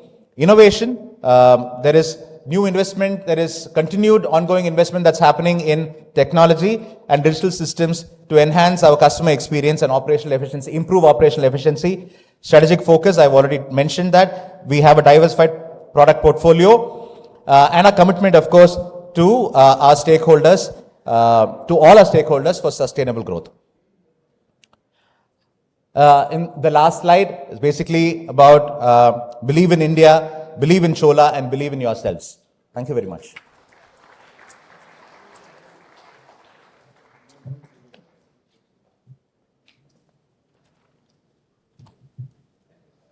Thank you so much, Mr. Narendra Kumar. It's been a very, very lucid presentation, and you kept it very, very cryptic of what the achievements are and what the good practices of the organization are. I think with this we come to the end of this seminar. The 3 presentations from the winners have been completed. So before we move on with the award function, and before that a tea break, it's my present duty to have proposed the vote of thanks, and for that I'll invite Group Captain R. Vijay Kumar. Yeah. So,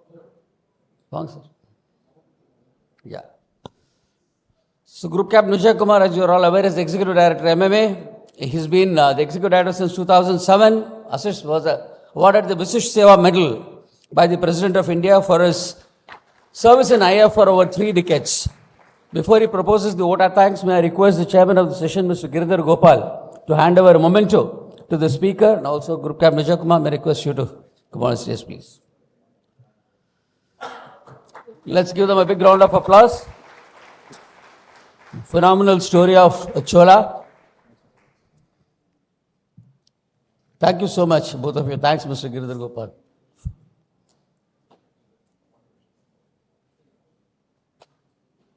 Thank you, Venkat. It's a formal vote of thanks. I know I am only between you and the very good high tea has been prepared by my team, actually.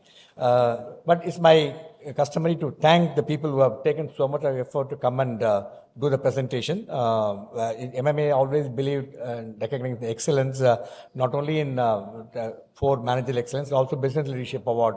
You know, the previous recipient was Mr. Chandrasekharan, chairman of Tata Sons. But let me thank all the chairmen and the speakers who have joined us and made them inspiring presentation so that the people who are watching here as well as on live really know that how they are so worthy and deserving to receive this award. I also thank our 700 viewers watching the program live, and we'll be breaking for about 45 minutes. Thereafter, again, the award function will start at 6 o'clock. And thank you for joining us on online. And also, I must, failing my duty, if I don't really thank the sponsors. Without him, I don't think we could have achieved so many things what we are doing. Our sponsors for the award function, Tata Consulting Services, Sundaram Home Finance, Danfoss, Tanfac Industries, Deloitte is the consultant for the award, media partner, the Indo Business Line, digital partner, the federal the members of the media, distinguished past presidents, MMA invitees, and Mr. Mahalingam, President of MMA, who has been at the forefront supporting us, pushing us to do that. Ladies and gentlemen, now I invite you all to join us for the high tea and get back by 5:55. We'll start shop at 5:55. We'll start the award function. Thank you again for joining us this evening. It's a pleasure to have you with us.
Good evening, ladies and gentlemen.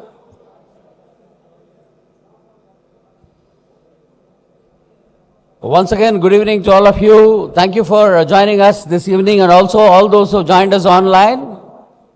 Very soon, we'll be commencing the MMA Award Function, the 69th MMA AGM. A gentle reminder for all those, just keep your mobile phones on silent mode. We'll commence the award function very soon.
So, ladies and gentlemen, thank you for joining us once again in this MMA Award Function of the 69th MMA AGM. I also thank all those who joined us online and a warm welcome to you all after a break. May I now have the pleasure of inviting the dignitaries to take their place on the dais, please. Led by Mr. Mahalingam. Yeah, I already told them. So once again, a gentle reminder to keep your mobile phones on silent mode if you're not able to switch them off. I'll request the dignitaries to take their place on the dais. Mr. K. Mahalingam, President, Madras Management Association and partner, TSM Group of Companies. Mr. Ishwaran Subramanyam, partner, Deloitte Toshe Tomashu, India Private Limited. Mr. Lakshmi Narayanan Duraiswamy, Senior Vice President MMA, MD Sundaram Home Finance Limited. Mr. Kamal Bali, President and Managing Director, Volvo Group, India. And Group Captain R. Vijay Kumar, may I request him to escort the dignitaries on the dais, please. Sir, please. Welcome, sir.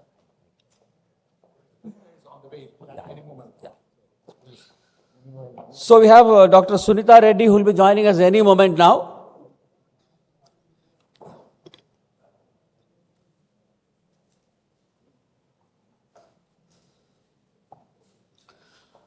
So is that all? We are here evening after a cup of tea. Let's welcome the dignitaries with a big round of applause, ladies and gentlemen. Yeah, that's it. It should look like an award function. Right. So all good things, as you're all aware, begin with prayers and blessings. I now invite Ms. Padmaja for invocation, followed by Kamal Thai Vartha. I will request all the audience to kindly raise for the invocation, please.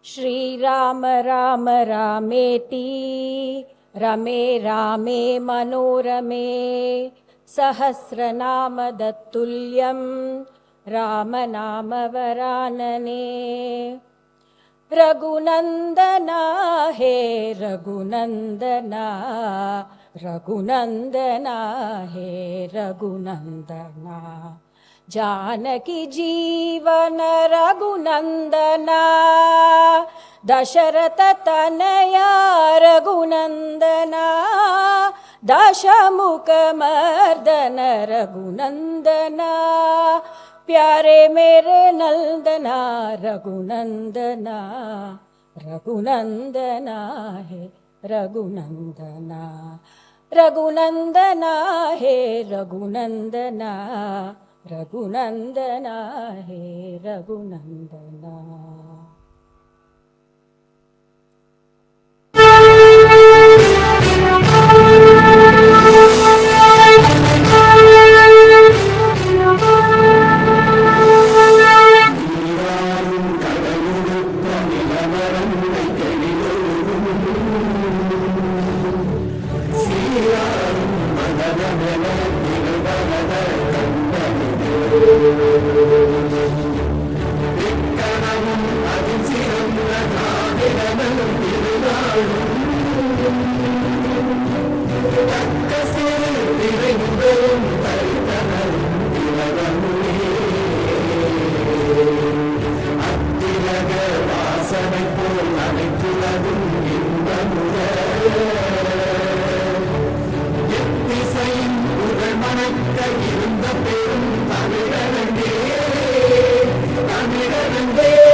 Thank you, Ms. Padmaja, for that excellent rendition. Well begun is half done, and thank you for that lovely rendition. May I now request the dignitaries on the dais, Mr. Kamal Bali and others, to present a bouquet to Ms. Padmaja, acknowledging her presence and the wonderful rendition that she made. Yes, let's give her a big round of applause.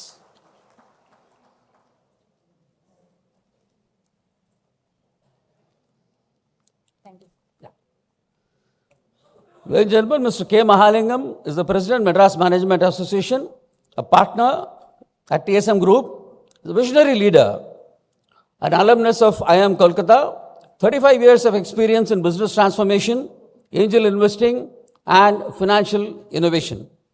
Widely respected for mentoring startups and pioneering third-party loan distribution in India. This is a very short profile of a very, very long, successful corporate career of Mr. Mahalingam, and also you're all aware, members of MMA. It's been our privilege to have him as the President of Madras Management Association for the last couple of years.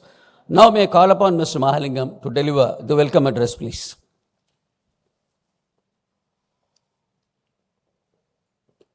Good evening, everybody. I've been coming to the auditorium last 6 or 7 years. I think Vijay Kumar just told me there's a capacity of 325. I think we have come to 375 today. I think it's packed. I think it's a tribute to the power of the occasion, the power of the award ceremony, and the power of people wanting to get inspired by watching the award ceremony. Thank you all for coming here, and welcome. It is indeed my privilege to deliver the welcome address this evening during the MMA Awards Function and 69th AGM of the Madras Management Association. A warm welcome to all dignitaries, invitees, distinguished past presidents, awardees, and members of MMA who have joined us this evening for this special occasion, not to forget those watching online. I extend a special welcome to our distinguished chief guests, Dr. Suneeta Reddy, I think she should be anytime now, President AIMA, and Managing Director, Apollo Hospitals Enterprises Limited. and Mr. Kamal Bali, President and Managing Director, Volvo Group, India. Thank you for accepting an invitation to be with us and address the members and the invitees. Thank you so much. I would also like to take this opportunity to welcome the proud winners of the 23rd MMA Awards for Managerial Excellence and special invitees from their respective organizations.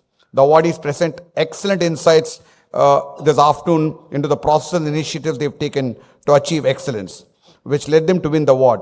My heartfelt congratulations to each of them.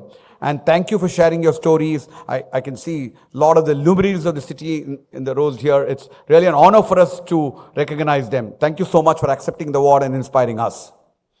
As you're aware, MMA has always been at the forefront of promoting management knowledge, experience, and ideas from across various disciplines. In recognition of excellence in managerial thinking and practices with demonstrated results of companies and institutions, MMA has instituted the Management Excellence Award across 4 categories: manufacturing, education, services, and an MSME sector.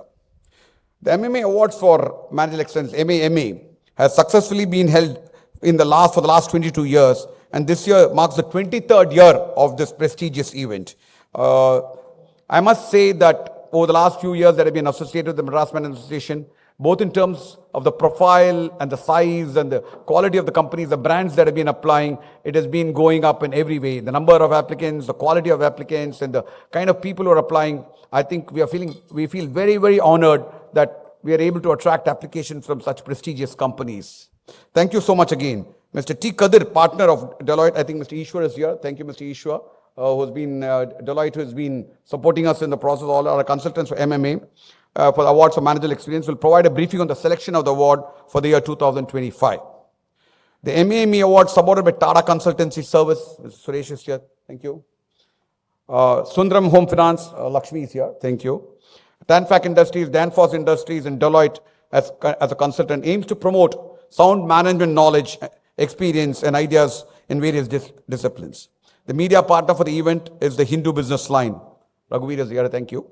The digital partner for the event is the Federal. I'm pleased to share that MMA has completed another year with great success. The year 2024-25, as like previous years, has been filled with a wide range of events and activities. I will provide more details during the business session of the AGM. Before I sign off, I just want to say something. I should be demitting office in the next hour or so. The last 2 years, I have served terms for 2 years. It's been quite an effort doing that. Have been very eventful. And I wish to thank all my co-office bearers who have been on the journey with past presidents. I can see many of them here. I've really enjoyed the ride, made new friends, learned so much from everybody. Thank you for that. But I want to, on record, take an extra 30 seconds or a minute to thank the following people. First and foremost, Group Captain Vijay Kumar, General Manager, MMA. Thank you, Vijay. All of you know Vijay, and this event has been possible, and MMA is possible thanks to Group Captain Vijay Kumar. Thank you, Vijay. Then Mr. Satish Kumar, Head CCE. Thank you, Satish. Mr. Venkata Narasimhan, Head Finance. Mr. D. Rajaram and Ms. Vakeshwari, Executive Communication Assistant Manager. Mr. Sundar, Assistant Manager. Mr. Prabhakar, Executive Assistant. Ms. Revati, Executive Assistant. Mr. Parni, Administration Executive. Vinod Khanna, Executive Programs. Mr. Ilangovan, Technician. Mr. Vijay Kumar, Office Assistant. Mr. P. Shekhar, Office Assistant, Mr. Bahadur, Security, Mr. Hema Kumar, Auditorium Assistant, Mr. Sudesh, Management Trainee, Mr. Suresh, Driver, and Mr. Subhya, Security Supervisor. I must say that all that we have achieved wouldn't have been possible with all of them. Thank you so much, everybody. You made it happen. Once again, extend. Okay, I'll hold on. I think Dr. Suneeta Reddy is here. Yeah. Extend a very warm welcome to each and one of you. Thank you all again, and I wish you a great evening. I think we are looking forward to the award ceremony and getting inspired by all of you. We'll just give it a minute for her to come.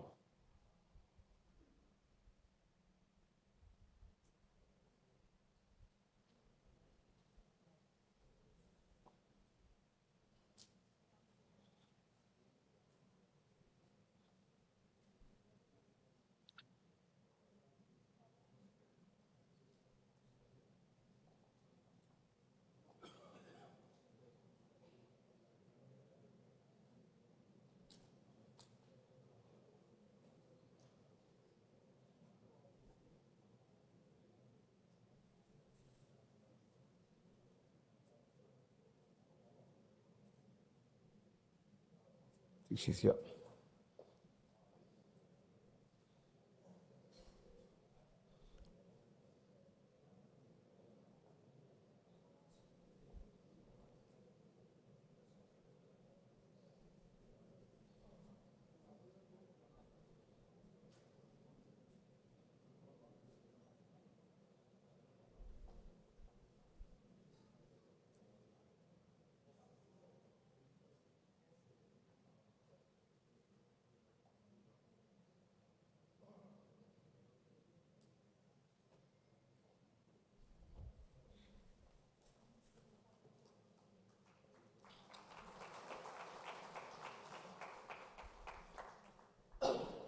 Thanks, Dr. Suneeta Reddy, for accepting our invitation.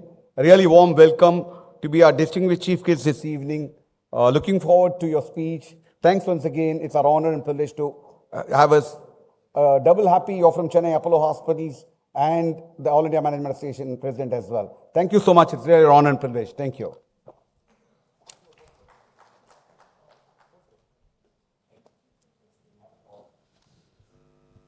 Thank you, Mr. Mahalingam, for setting the tone for this award function this evening.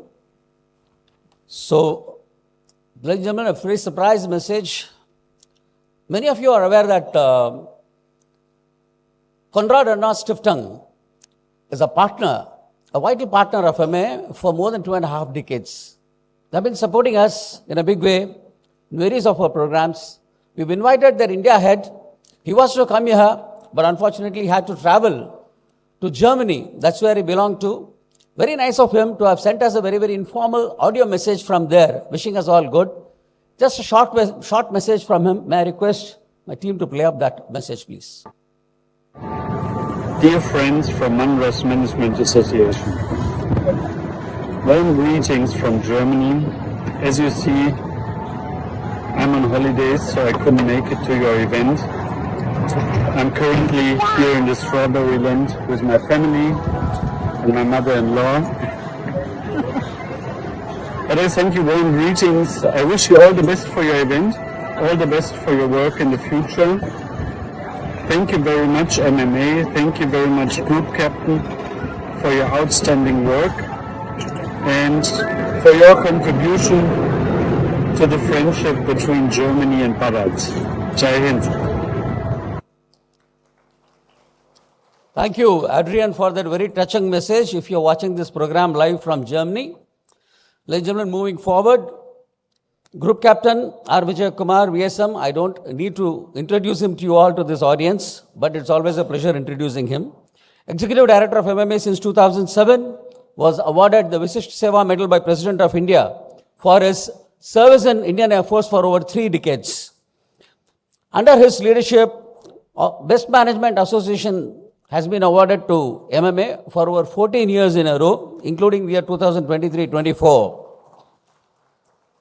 It's my pleasure duty to invite him now to make an announcement, maybe a couple of announcements regarding the release of our business mandate and also the book. Group Captain Vijay Kumar, may I request you to come into this. Thank you, Venkat. Really a very pleasurable job today to do some outstanding initiatives what is done MMA. One such initiative is the business mandate, which you all getting every month, a digital magazine, which has got a high-tech thing with embedded videos. We've got over 80,000 readers. And it comes out the eagerly awaited magazine, Business Mandate, with a readership of over 80,000. Our readership include leading business groups in South India, dynamic medium-scale companies, and reputed professionals from various industries. In addition to MMA members, the business mandate is also circulated to the notable opinion makers, industry leaders, senior government officials, multinational groups, management students, and host of distinguished personalities. This accomplishment is a testament to the hard work and dedication of the team MMA, each member playing a pivotal role in achieving this milestone. It is indeed my privilege for me to be associated with this mandate for the last 18 years in a row as its editor, and we have not missed a single month. It reached our members on the first of every month. During the MMA annual convention and during MMA special functions, we always delight to release a special issue of digital magazine focusing on managerial excellence. This issue features some outstanding leadership articles and designed to provide valuable insight to our readers. At this momentous occasion, I kindly request the esteemed guest, Dr. Suneeta Reddy and Mr. Kamal Bali. We are indeed honored to present and grateful to you for your support officially in releasing the digital magazine digitally. And may I have the AV, please?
Ladies and gentlemen, the President's mandate has just been delivered to your inbox. I really urge upon you to read this. Some outstanding articles. If you by any chance missed it, it's there in our website. By any chance you're not reading it now, every week on Saturday and Sunday morning, 11 o'clock sharp, it is being sent to your inbox, each article separately. Do read, because we want you to read and share your feedback. We're putting a lot of effort to make sure that some lovely articles reach you are relevant to management. I have another pleasant job to do this evening. That is, MMA, we are delighted to launch MMA e-learning and LMS platform today. And a new era of inclusive and learning begins in MMA. It gives me great pleasure to announce the official launch of the MMA exclusive e-learning learning management system, a game-changing platform designed to deliver structured, high-quality learning to our vibrant members and community and beyond. For decades, MMA has been a beacon of knowledge through impactful seminars, conventions, leadership dialogues. Today, we take a bold step forward, transforming this legacy into a comprehensive digital learning ecosystem. Though this platform, we are making available rich repository of curated content, including certificate courses, expert-led workshop, webinars designed for the students, professionals, entrepreneurs, and academicians. Users from ICT Academy Network can also access this platform entirely free of cost, while specially curated programs in partnership with premier institutions will be offered with highly subsidized and affordable fees. This visionary initiative is powered by AIMC, a carrier, and one of the valuable contribution by them is Mr. Deepak and Abhishek. They are putting some tremendous amount along with Group Captain Venkat to create this platform, whose passion and commitment helped MMA shape this platform. To mark these special occasions, we are delighted to share a short video of the captures the vision and potential of the MMA LMS platform. May I have the honor of inviting distinguished dignitaries on the dais to kindly join in launching the MMA e-learning LMS initiative, a landmark step towards sitting in your own place. Only we won't disturb you. It's only all digital launch, accessible to inclusive and learning all. May the AV please.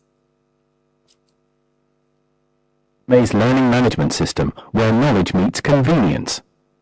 From onboarding employees to upskilling teams or running online classrooms, MMA LMS is the control center where training, tracking, and teaching come together seamlessly.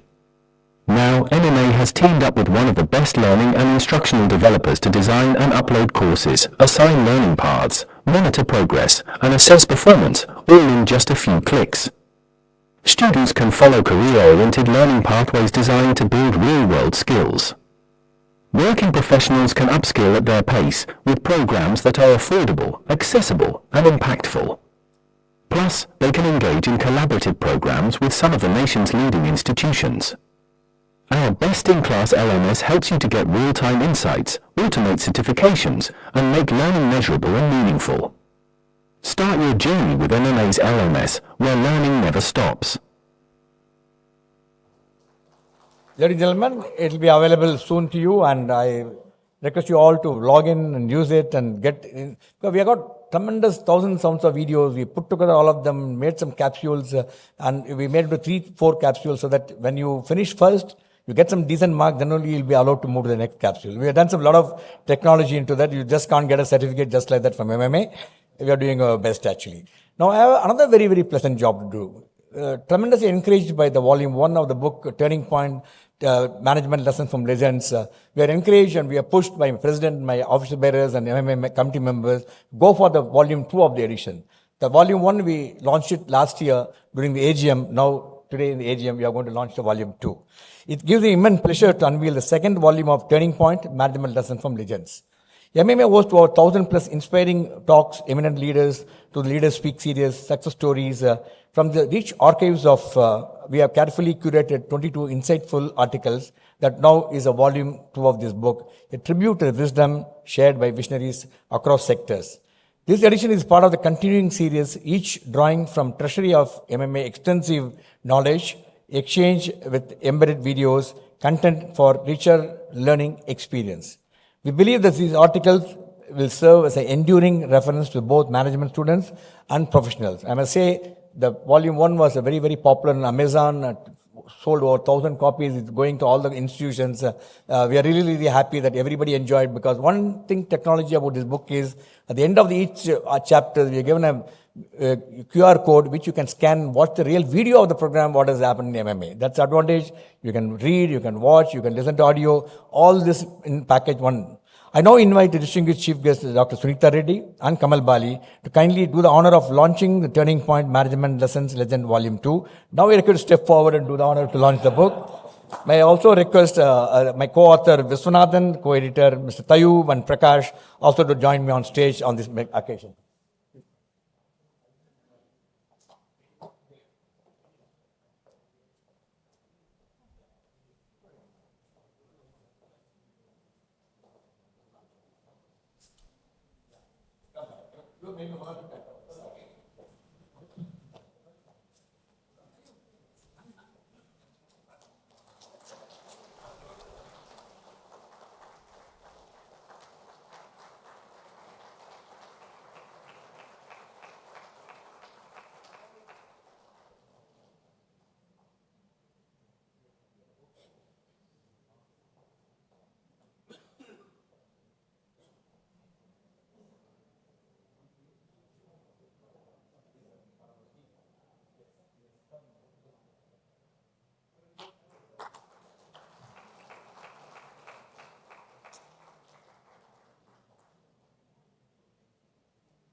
Yes, the launch is there.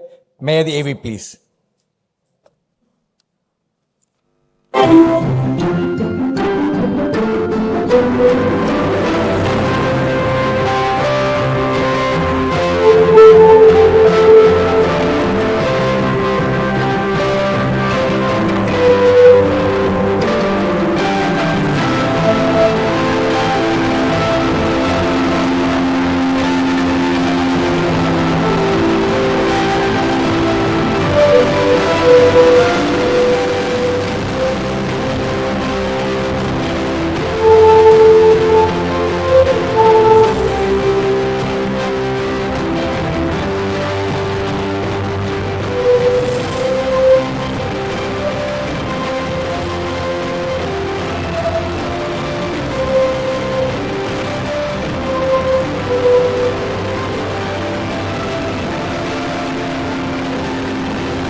Ladies and gentlemen, the book is already available on Amazon. For all our members, just give a call to my team. They'll be happy to deliver a copy of the book at a very, very special price. And you can really read them. I can assure you, once you pick up the book, you won't put it down till you finish all the chapters. Thank you, ladies and gentlemen. Thank you for your patient attention. We are indeed delighted and honored to present the book today. Thank you, Group Captain. First was business mandate, then the LMS, and then the book. I think you've given them a lot of things to read now until the next AGM. Moving on, ladies and gentlemen, Mr. Kamal Bali, the President and Managing Director of Volvo Group India. Indeed, a pleasure having him with us here. May I have his AV, please.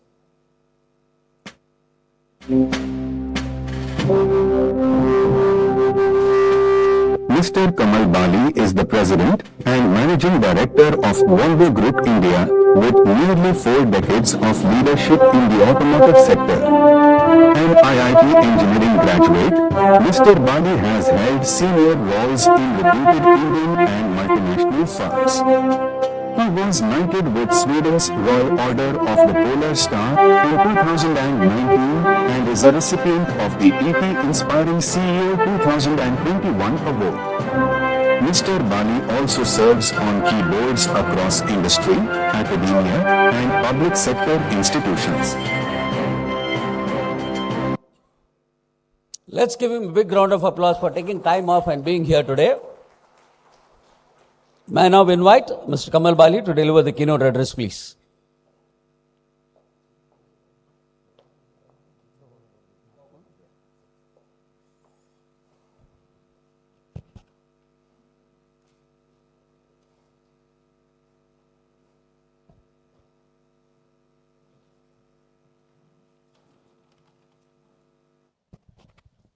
Namaskar and good evening to each one present here, ladies and gentlemen, very distinguished delegates on the dais, Mr. Mahalingam, Dr. Suneeta Reddy, Mr. Lakshmi Narayan, Mr. P.S. Ishwaran, and Group Captain Vijay Kumar.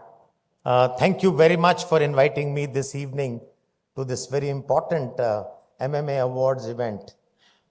First of all, let me congratulate all the winners for the awards which you have won. And these awards make even more sense and more importance today because the kind of environment which we are living in, especially in the world of business and commerce, the kind of shifts which we are seeing, to be able to have excellence in this kind of a moving goalpost environment, I think it's fantastic. So big hand already to all the people who are the award winners. Let me over the next 15 to 20 minutes share with you what are the shifts what we are seeing in the world of business and commerce. What is really the advantage India and therefore how can we leverage some of these advantages which India presents, and of course also many challenges as well, through entrepreneurial excellence in leadership and managerial excellence. I think that's to me would be appropriate to talk over the next 15 to 20 minutes. Friends, as I said that the shifts are tremendous. The VUCA world, what we called, is probably at its best. I mean, I think all elements of VUCA are at its best ever yet. Maybe there could be more. Industry, whichever sector you see, is going through tremendous transformation. And this transformation is happening on account of 3 or 4 things. One is connectivity, other is digitalization, third is automation, and fourth is energy transition. So I think because of these 4 elements, many industries are getting impacted. And the beauty is that these shifts are not only sectoral, they are ecosystem-wide shifts. That's why it becomes very complex. You need to join the dots. So I think that's another very important thing. Then, of course, geopolitical uncertainties are throwing tremors all around the world. And we will come back to that in a moment. And then social media providing borderless expressions to people on ideas and suggestions and articles and news right or wrong, all across the world, you need to manage that as well. So I think the kind of shifts which are happening, I think we have not seen in the last 1 century. So, in fact, I was just going through one podcast yesterday, and there the speaker was talking about how, despite all advances in medicine, there are many diseases like cancer, type 1 diabetes, and Parkinson. We've not found solutions to those. And he was placing his bets on biological AI, saying that they will have soon a digital twin of your cells, and then therefore really looking at biological AI tools to be able to solve some of the problems and breakthroughs in some of these areas. So I think that was one very, very funny thing, which, I found it funny, but but that's the reality that's happening. If I look at my own sector, imagine the IC engines which have been perfected over 120 years. Look at those engineers, people who have worked on those IC engines. How do they look at a battery electric vehicle? So the IC engine is going to go away as if, and battery electric vehicle. So how do they look at that? And look at the engineers who have perfected the art on vehicle technology, the automotive technology. And now you have guys with skills where we are talking about software-defined vehicles. So look at the kind of shift. There are paradigm shifts, completely different sectors. And this is going to happen with every sector of economy, whether it is farming, art, culture, anything. You will see the advent of technology coming in and changing the complete behavior. If I were to put some of these shifts in perspective, let me say there are 4 seismic shifts which are happening today. I think number 1, very clearly, is the return of big power conflicts. And that is what we are seeing, whether it is post-World War II, whether it is Europe, we see Russia, Ukraine. In Middle East, we have seen Israel, we have seen Iran, Hamas. And then, of course, there is also stress in Asia between Taiwan and China, and also in our own case. So I think there's a return of big power conflicts after the World War II. I think that's the first thing which we see. The second shift we see is clearly the crisis in economic globalization. We've been talking of globalization, and China really enjoyed that opportunity which came about 30 years ago. But I think there is a huge crisis in economic globalization today. And I think Trump's Liberation Day efforts and tariffs and non-tariff barriers are playing out in its own way. But let's see where it goes. So that's the second very major shift which we see. The third shift I've already alluded to, which is emergence of AI and other technology tools. And I think they are going to redefine the industry, and therefore there has to be a sense of urgency, and India can definitely have a second mover advantage there. The fourth shift which we see very, very clearly is the principles of holistic sustainability and energy transition in particular. When I say holistic sustainability, which means that there is a lens which everybody is going to use going forward, which means that whatever you do has to be economically viable, has to be environmentally friendly, socially inclusive, and morally ethical. So I think that's another shift which we see. So with these 4 shifts, I think we see the world with a very, very different lens and very different, I would say, skill sets needed to manage all of this. So let me dare say that in India, we are in the right place at the right time and with the right people. And I can tell you this with confidence when I move around the world, and I think the kind of energy levels which are there in our country are tremendous. And I think we need to leverage some of those. And I think if I were to look at some of the macro indicators for India, the current macro indicators, I think the number 1, the private sector investments are seeing positive uptrend in the last 6 months. And we see net assets of private sector going up. I think this is good. Headline inflation is down. It's down below even Reserve Bank's 4% number. Rural and urban households are optimistic about future consumption, which is good. Current account deficit is down. FX are strong. External debt to GDP ratios are pretty low. And I think India's services trade serves as a very, very good cushion to our challenges many times in manufacturing side and imports of crude oil and other things. So, I mean, if you were to look at India's growth story, we are going to soon be the third largest economy. We all talk about that. Of course, our per capita incomes are still very low. We need to move up there.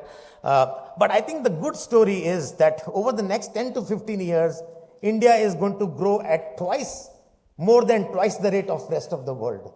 So I think that's the big story. To me, while the world will grow between 2.5 to 3 percentage points, India will grow between 6.5 to 7.5 percentage points, which means that India's contribution in the global growth will be 2.5 times what it is today over the next 10 to 15 years. So I think that's a very, very big shift which we see. And the interesting thing is that India's growth story is not going to be like China. China grew on the back of exports. Only 30% domestic consumption was part of their economy. In India, our domestic consumption is still going to be more than 60%. So it's going to be on the basis of workforce involvement, increase in incomes, consumption levels, and I think that's going to be a story. So our growth will be more organic, more stable, may not be very dramatic, but I think that's the way India is going to go. So let's stop comparing India with China, and I think that's something which is very, very important. We are very, very different animals, so to say. So I think these are some of the opportunities, and India cannot be defined with one brush. So if we were to analyze India, we saw India is actually in three very distinct parts, actually many parts, but for the sake of simplification, I think the first part is where we have about roughly 140 million people with a per capita income of about $15,000, which is something very, very similar to Australia. Not the number, not the population, but in terms of so I think these are more affluent. The second part is something which is similar to Indonesia, about roughly 300 million people, roughly $3,000 US per capita income, something very similar to, and the best balance is about 1 billion people, which is Bharat, which has a per capita income of under 1 lakh a year. So I think, so those are the three Indias which we have to deal with, and those are the three Indias which will need very different treatment and very different, I would say, interface, so to say, I think. So these are some of the things which we see happening very, very clearly. So given all the good things which are happening, so why is India in spotlight? I think India is in spotlight due to many, many reasons which I talked about. But I think the 3 or 4 very, very clearly thing. Number one is decisive structural reforms, which are happening when more need to happen. Investments in capex. Earlier, government used to spend just 19% of their monies into capex. 19% of their total spend. Today, it is about 29%, which means this is a money well spent. This will build assets for the future, and we can derive growth out of this in the future. And then, of course, strides in energy transition. We are doing well. Then we have young, digitally savvy population. When we have diversity, we upgrade from agriculture to AI. That's the kind of spread we have. From agriculture to AI is the kind of diversity which we have in our talent and young. So therefore, democracy, demography, diversity, decarbonization, digitalization, determination, and dependability. If I were to say, these are the 7 Ds which are really driving the India story, and I think they can continue to be a very, very big story going forward. So, therefore, before I end, what really is required in terms of leadership excellence in leadership, I think a few very, very quick. What are the leadership principles which will help us to really leverage the India story and take India to the place where it deserves? I think very, very clearly establishing a higher purpose. A higher purpose is very critical because I think that is something which helps you to navigate through the fog of uncertainty. When there is uncertainty, if you have a good purpose, you will be able to move within the fog of that uncertainty. So very, very clearly, we must have a purpose, very, very clear purpose. Second, very important is trust is going to be the new currency. And I think this is important. And for trust, what you need to do, you need to be transparent. Transparency leads to trust, and trust leads to collaboration. And collaboration is going to be very, very critical for the future. And of course, I talked about the sustainability lens, the 4 elements which are going to be very, very critical. And then taking responsibility of staying optimistic. I mean, the difference between glass half full and half empty. I mean, how do we look at the glass? And I think that is one attitude. We have to be less cynical about our own story. We have to be more positive about our own story. And I think that's going to be very important. And the next one is going to be culture. And I think building a culture, because every organization has 2 steering systems, culture and structure. So something goes wrong, generally we try to fix the structure, because that's easy to fix. And then 2 years later, we find the same things happening again. So therefore, we need to really spend more time on building that culture. Culture is what? What are the habits and behaviors which are appreciated? What are the habits and behaviors which are not appreciated in the organization? I think that's something important. And then, of course, courage to shape the future. Very, very important for leaders and for managerial and leadership excellence. That's going to be very critical. And finally, to my mind, we have to be curious, lifelong learners. I think the way the world is moving, that's going to be very, very critical attribute which we will possess. And finally, if I were to say, one thing is going to be partnership. Partnership is going to be the new leadership.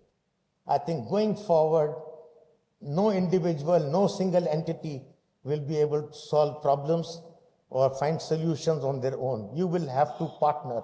I mean, in our own company, the kind of partnerships we've gone through in the last 5 years are amazing. We have partnered even with our competitor to be able to win in this new game of technology. So I think partnership is going to be the future leadership, and therefore the arrogance of larger companies will be demolished. And I think we will need to work together with each other to be able to bring, to leverage India's story to its advantage. So therefore, I will wish all the winners good luck once again, and may you continue to excel in managerial and leadership excellence. Thank you.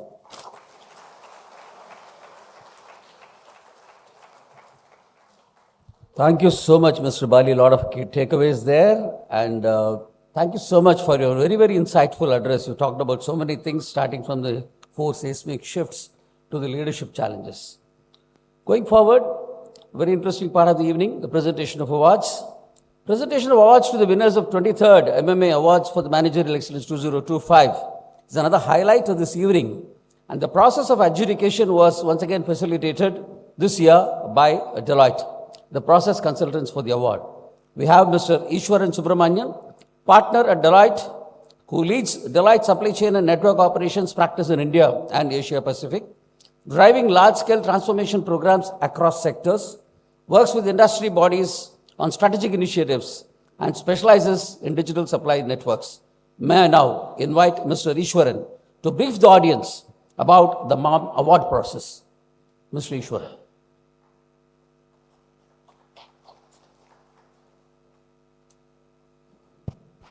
Dr. Reddy, Mr. Bali, Group Captain Vijay Kumar, Mr. Mahalingam, and Mr. Duraswamy, and dignitaries who assembled here today. I think just a quick brief on how the process ran this year and some of the complexities that Group Captain mentioned at the start.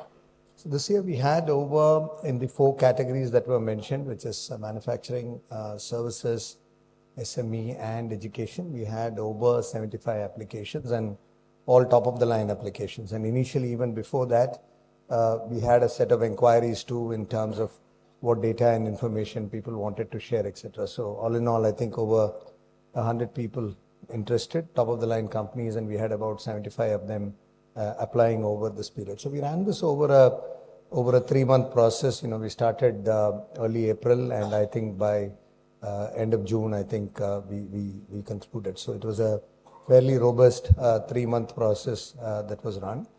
And after the initial scrutiny of the applications, I'll come to the structure of the evaluation itself a bit later. I think we had the subcommittee led by Ms. Mahalingam to really look at the initial set of evaluations that we had done. And then with that, after a fairly strong evaluation process, we shortlisted what could go to the jury.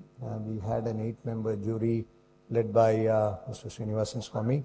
I think I think we will later brief about the jury too. I think a very eminent set of jury, and getting through them with a lot of the discussions has been literally a full half-a-day affair for all the applications that we ran through, and with that concluded the awardee. So pretty strong governance as far as the award process is concerned. In terms of the evaluation itself, we had the manufacturing and all the SMEs were in the new construct definition that the Government of India has laid out, so which we changed this year after the announcements. So in terms of the evaluation for manufacturing services and SMEs, we followed a 360 view, obviously aligned to changing times and the requirements of the marketplace. So we had a fair focus on customer and market, strong definitions for internal processes, including all the digital journeys that we are now talking about. Together with social responsibility being a one big agenda, I think we, over a period of time, have evolved the award process and also what we were evaluating people for, so social responsibility being one. And with that also the leadership commitment to strategy and execution. And therefore a lot of societal contribution coming in there. And finally with that, obviously financial performance, which has to ensure a sustainable growth journey for the awardees going forward. So we had a fairly robust 360-degree view covering most of these, and therefore about 60-odd dimensions across these 5 big pillars that we looked at. And from an education perspective, I think education also, and before that, I think across the 4, we had a very, I would say, equal distribution of partnerships. So it was not as if we were only evaluating manufacturing and not services and education. So we had a pretty robust, anywhere between 23-27% across all the 4 dimensions. And as far as education was concerned, I think we were really focusing on the big areas, which included all teaching and learning, everything to do with research and innovation. That's one major agenda that all the education institutions top of the line are following, together with investments in both education and curricula. And finally, also looking at diversity, both in the teaching ecosystem as well as in the student ecosystem. So I think we had a strong set of participants this year. And like what I said, a robust process to get through to the winners. So many congratulations to the winners, and thank you. I could see Mr. Swamy and obviously the rest of the team. So thank you for the jury as well as to the subcommittee for enabling us. So happy to be part of this. Thank you. Thank you, Mr. Ishwaran. Must have been a real hard work analyzing all the data and selecting the winners. Thank you for doing it for us once again. Ladies and gentlemen, we now come to the most awaited part of the evening, the presentation of MMA Awards Managerial Excellence 2025. May I now call upon Group Captain Vijay Kumar to announce. Thank you, Venkat. Before I formally announce the awards winners for this evening, I also have a very, very pleasure announcement to make. Suneeta Reddy, Madam, applause, has been awarded by the Fortune India Award, and she missed that award to be here with this evening. Thank you so much. Indeed delighted. It's really a privilege to have you with us, and once again, congratulations for this excellent award conferred on applause, please, Madam. MMA always been a strong advocate of promoting sound management knowledge, expertise, and ideas across various disciplines. In our continued effort to recognize excellence in managerial thinking, action, and tangible outcomes, we are delighted to announce the MMA Award for 2025. This prestigious award aims to honor companies and institutions with a corporate registered office within southern states of India. The MMA Award for Managerial Excellence was established in the year 2002 with the objective of acknowledging overall managerial excellence rather than focusing solely on specific area of expertise. We are indeed grateful for the generous support of our sponsors, Sundaram Home Finance, Tanfac Industries, TCS, Danfoss, Deloitte Consultants, who have played an instrumental role in making these awards possible. We are also extend our gratitude to our esteemed media partner, the Indo Business Line, and a valuable support promoting the event, recognizing achieving this award, and also our digital media partner, Federal part of our Pudhiya Thalaimurai Group. May I now request the dignitaries, Dr. Suneeta Reddy, President of AIMA and Managing Director of Apollo Hospitals Enterprises, and Mr. Kamal Bali, President Managing Director of Volvo Group, India, to step forward and do the honor to give away the 23rd MMA Award for Managerial Excellence for the year 2025. May I request the dignitaries also join them with giving the award. I now request Venkat, please announce the award. So, gentlemen, I'm going to call the winners. Keep the claps flowing through the evening. In the education institutions category first, may I now invite Dr. Tyagarajan, Pro Vice Chancellor of VIT Chennai, to receive the award on behalf of VIT.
Yeah, I profusely thank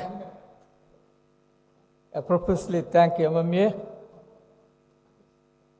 for considering education institution also on board in addition to the three other categories.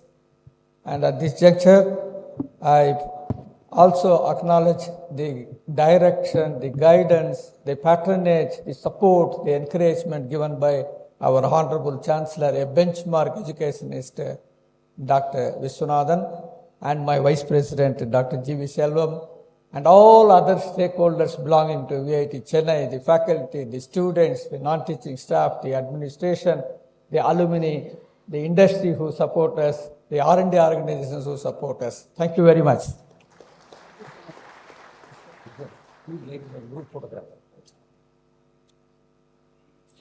Moving on to the next category, the SME category. The winner for this year's award is Biter India Private Limited. May I have the AV, please?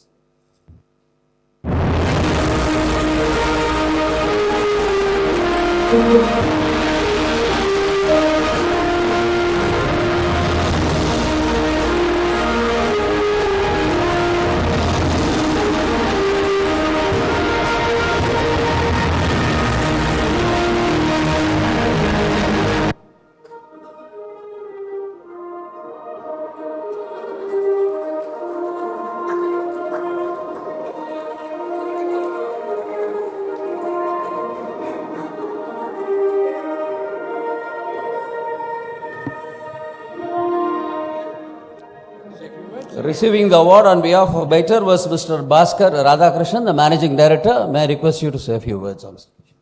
Thank you, MMA, for this award. We are a young company with young people. So, as Srikanth also presented, we have started just in 2022, and we have already touched 500 crores, and it has been an exciting journey. So, I think this kind of awards really motivate us to do better and more in terms of sustainability as well. Thank you so much. The next category of the award is Services Sector, and the winner of this year's Services Sector Award is Cholamandalam Investments and Finance Company. May I have the AV, please?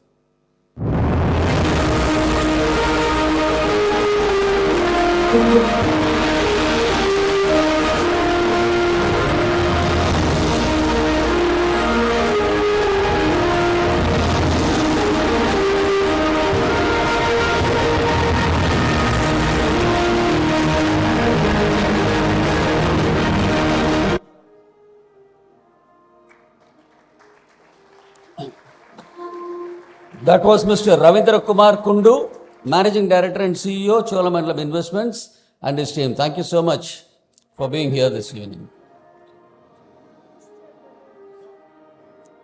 May I request Mr. Ravindra Kumar to say a few words. Good evening, ladies and gentlemen. At the outset, I would like to thank MMA Managing Committee, the distinguished panel members of the jury for selecting our company unanimously for this award, for the service category, MMA Excellence Award for this year 2025. We are really, honored for this award and, thankful and extend our gratitude to all of you. As you know, we are a non-banking finance company working more than 2,300 branches in the country, starting from Leh, Ladakh.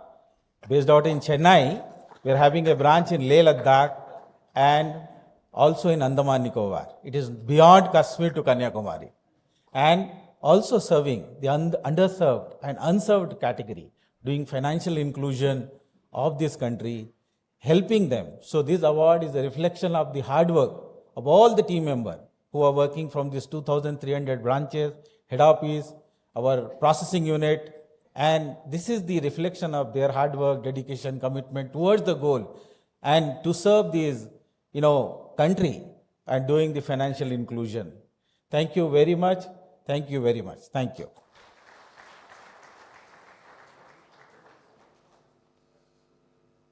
And now the fourth category, there is a manufacturing sector. The winner for this year's Managerial Excellence Award in Manufacturing is MRF Limited. May I have the AV, please?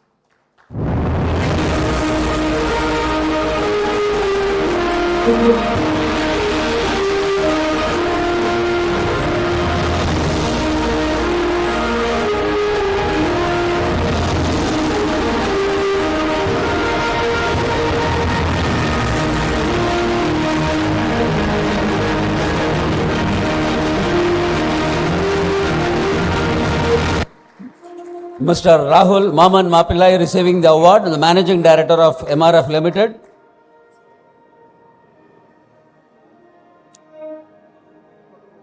Thank you, Mr. Rahul, for joining us this evening. Would you like to say a few words, please? So thank you very much, MMA, for this award. We are very proud of our heritage. To be from Chennai, we have, after all, the Madras rubber factory, and to get the Madras Management Association Award is a great privilege. I remember my grandfather got a award when I was in school. He got an MMA award. Yeah. So thank you very much, and we are here because we are very fortunate to have great people working with us, and it's all because of them we are here. So thank you so much. May I request all the winners to join us for the group photograph, please?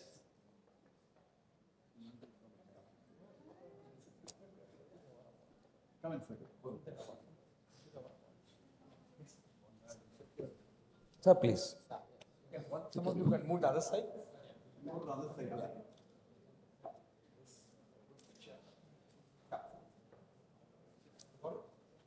I think this is the time we should give them the biggest applause. What do you say? Yeah.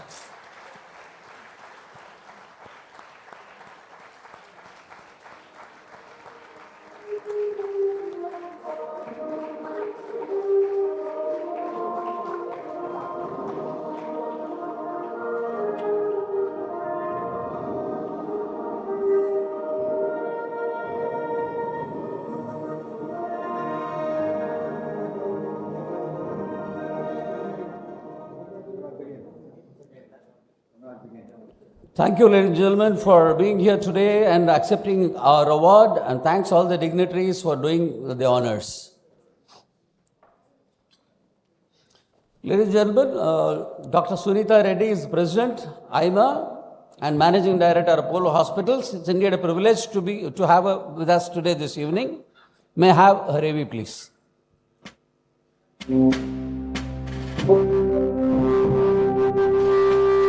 Dr. Suneeta Reddy, President of AIMA and Managing Director of Apollo Hospitals, is a visionary leader in healthcare. She has played a key role in Apollo's global expansion, digital transformation, and clinical innovation.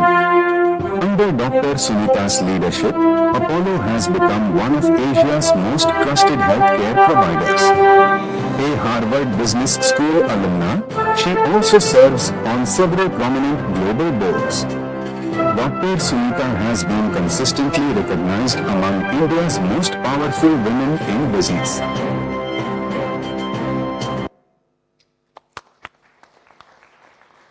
May I now invite Dr. Suneeta Reddy to address the audience and deliver the valedictory address, please.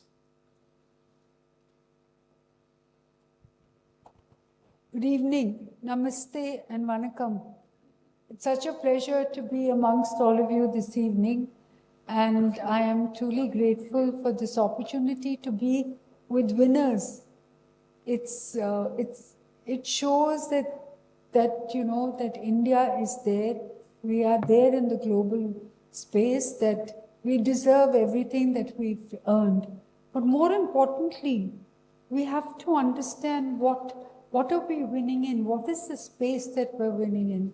And I have to start by telling you, I actually had a speech with me, but Mr. Kamal Bali said 50% of my speech. Then I looked at the book, and the book had the other 50%. So what I speak today is really something that's coming from the mind and the heart. So as I think about where we're winning and what excellence means, are we really managing efficiency or are we managing evolution? Because the future is really changing, and it's changing fast.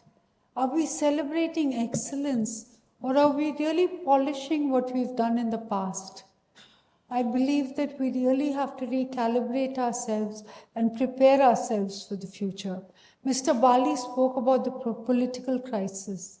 There is a political crisis. There is the youth that is thinking differently. There is a generation of people that are looking for jobs. And there is another generation of people that will need to live in an India with a good environment and a healthy environment. This is what we need to plan for. We need to be future ready and we need to be future skilled. As I think of some of the work that we do as managers, I know we have these day-to-day yearly meetings, AOP, budget, but just think, even finance has changed so much. I think it was the 6th century when Aryabhatta discovered zero. In 1498, double ledger accounting came into place.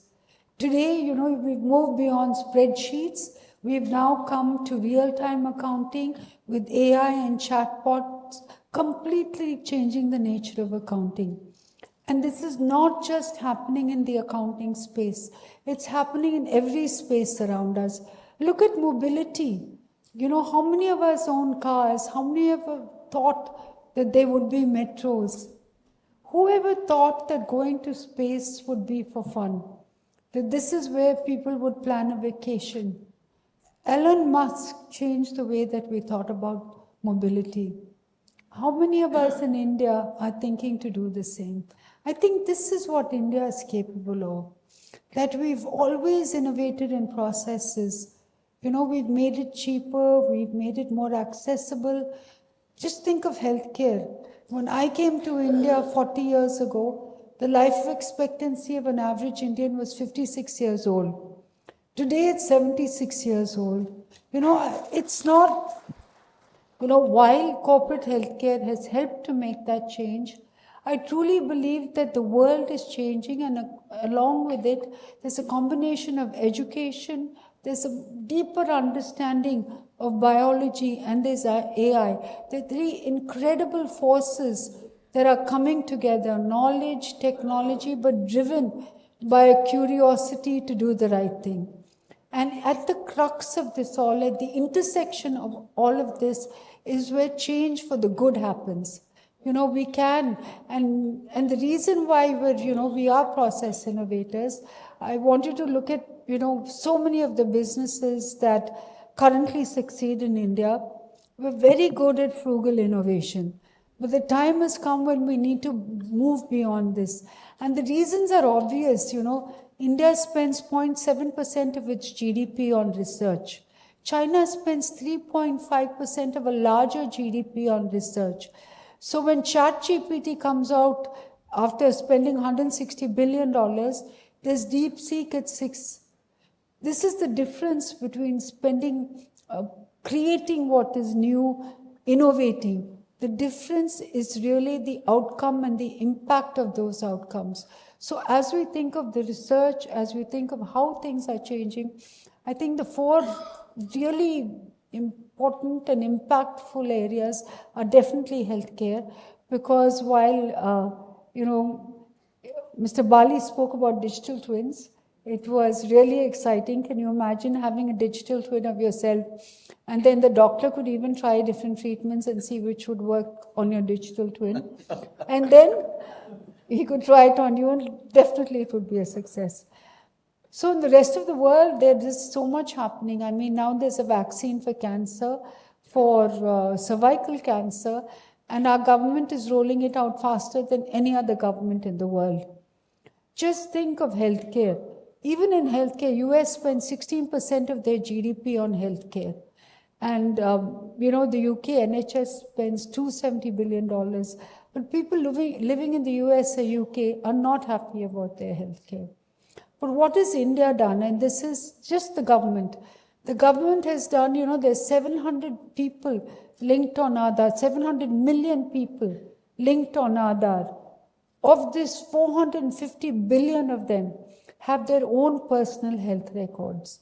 This is the scale, this is the impact in which the government itself has done. And what is the government spent? It spent $8 billion on this. So with the low spend, we're able to achieve scale and impact. This, I believe, is an opportunity that we can teach the rest of the world. And I think even in the G20 meetings, one of the outcomes was that they would learn from our digital, what we've done in the digital, not just healthcare, but across in Aadhaar, in the digital identities that we've created, in the way that, banking has improved. This is going to the last mile. Clearly, there is a global impact that India could have.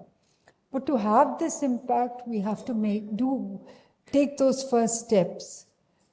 As we think of a $10 trillion, I'm not even going to the $47 trillion opportunity, because we need to reach the 10 trillion first. I think there are small steps that each of us can take. But crucial to this is that in our own space, let us continue to learn, let us continue to read, and let us have an open mind, because as we think of an open mind, it's sometimes listening to the people who question you. It's the most important thing is to deal with this criticism and use it to learn. Because, I do know of situations, and I'm sure that many women also find it hard to really speak up when they have a good idea.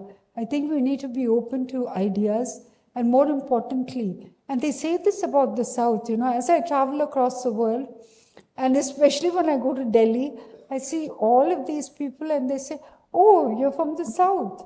So I said, "Yes, I'm from the South. I might not have the accent, but I'm proudly from the South." What do you think the rest of India believes? They know that we're excellent. They know that we have integrity. They know that we're intelligent. But the one thing they say that South Indians don't have is risk-taking. So they keep saying, I can quote 4 or 5 companies from the South. Of course, they've not met this room full of entrepreneurs, managers, and leaders. They've not met you, for sure. But the ability to take a calculated risk and take a risk for the sake of doing something good. When we thought of, I'll give you a live example from my own life. When my father wanted to set up the Proton, it was a 1,200 crore project. And I also said, "Dad, how do we have on this balance sheet put one project for 1,200 crores and one machinery that will cost us 450 crores? And he said, don't worry about the profits, it's okay. And the reason that, that the board and all of us went along with it is that it was done for a purpose. And that purpose was treating cancer. When we go forward, when we take a risk with the right intention, the right purpose, I think, we don't have to worry about failure. We don't need to worry about profitability. Yes, our learning curve will always be tough if we're the first ones to do it. If we're the leaders, we're the pioneers. The learning curve is always tough, but it's something that will impact society for the long term. This is the type of risk that I believe that all of us should take if we're ever going to get to that target. As I look at the world around me, all of us know these incredible leaders.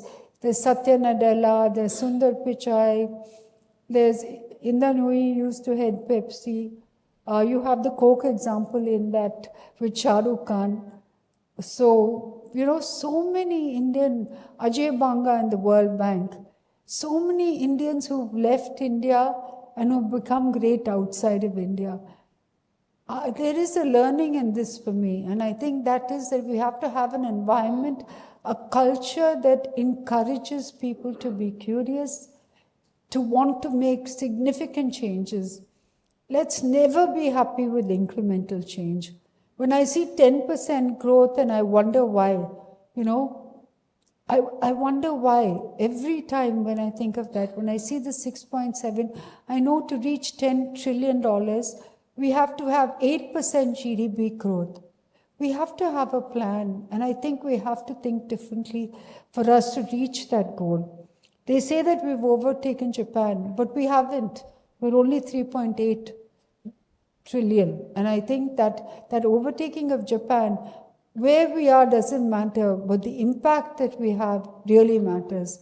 And here I think, the statistics about per capita income, we're about $2,500 per capita income. And every time I go and meet the economists and, the people in Delhi, I say, GDP, yes, we can grow. But as humans, as leaders, we have to be able to grow per capita income. And the only way that we can do this is reskilling, even with vocational training. I mean, we've seen the changes that have happened in the farming space. I see TAFE, so much that's been done. There's so much that's been done in space. Let's look at our own journey in space where we've sent a mission to the dark side of the moon. When I went to Ahmedabad recently, someone from the Sarabhai family told me that Vikram Sarabhai said this. He said, I will do anything to help this institute flourish. But when we go to the moon, it should not be because of ego.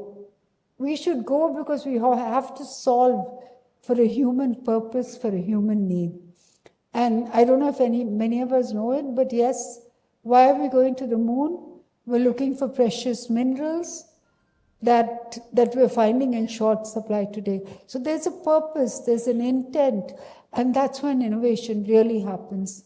In the energy space, in the environment space, and even if you look at defense, things are changing so rapidly that we need to be there. We need to be at the edge of change. Otherwise, the next time an Indian fighter pilot goes with a Rafale, there will be a JC-10 from China that will hit one of our planes.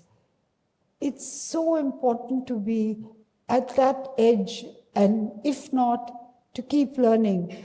We've always had money flowing to India. We've been fortunate. Capital has flown in abundance, but intellectual property, that has not flown in a commensurate way. And today in the papers, you would have read the most perfect example. The example of Foxconn. Who read Economic Times today? I might not have to tell you this. So if you read Economic Times today, they said that Foxconn, 300 engineers from China, were called back to China. And this would disrupt the Foxconn project. And what was this? The Foxconn, of course, makes Apple phones. And Apple's phones, not just for India, but for the rest of the world. And because of the withdrawal of 300 engineers, we realize where India is in terms of value engineering. If you compare us with China, I said, they're at 38% and we're at 20%. It's so important that we move up this value chain, because when we do so, then we can also move up the per capita income of each and every Indian. So you as leaders, you have so much to do and so much responsibility. So I want to leave you with this, that be optimistic about the future. Know that you can make the change, that as leaders, as thought leaders and people who have spheres of influence, I think that you can make a tremendous change. But as you think about change, think about change for the good. Because the most powerful legacy that all of us can leave is not growth charts and balance sheets, but it is the growth mindset. It is what redefines us, and it really is what prepares this world for the next generation of leaders. So I urge each of the award winners, don't think of what you receive today as a trophy, but as a torch, so that it may shine the light on future leaderships. To all of you at AIMA and the dignitaries on the dais, thank you for inviting me here today. It was indeed a pleasure to be with all of you.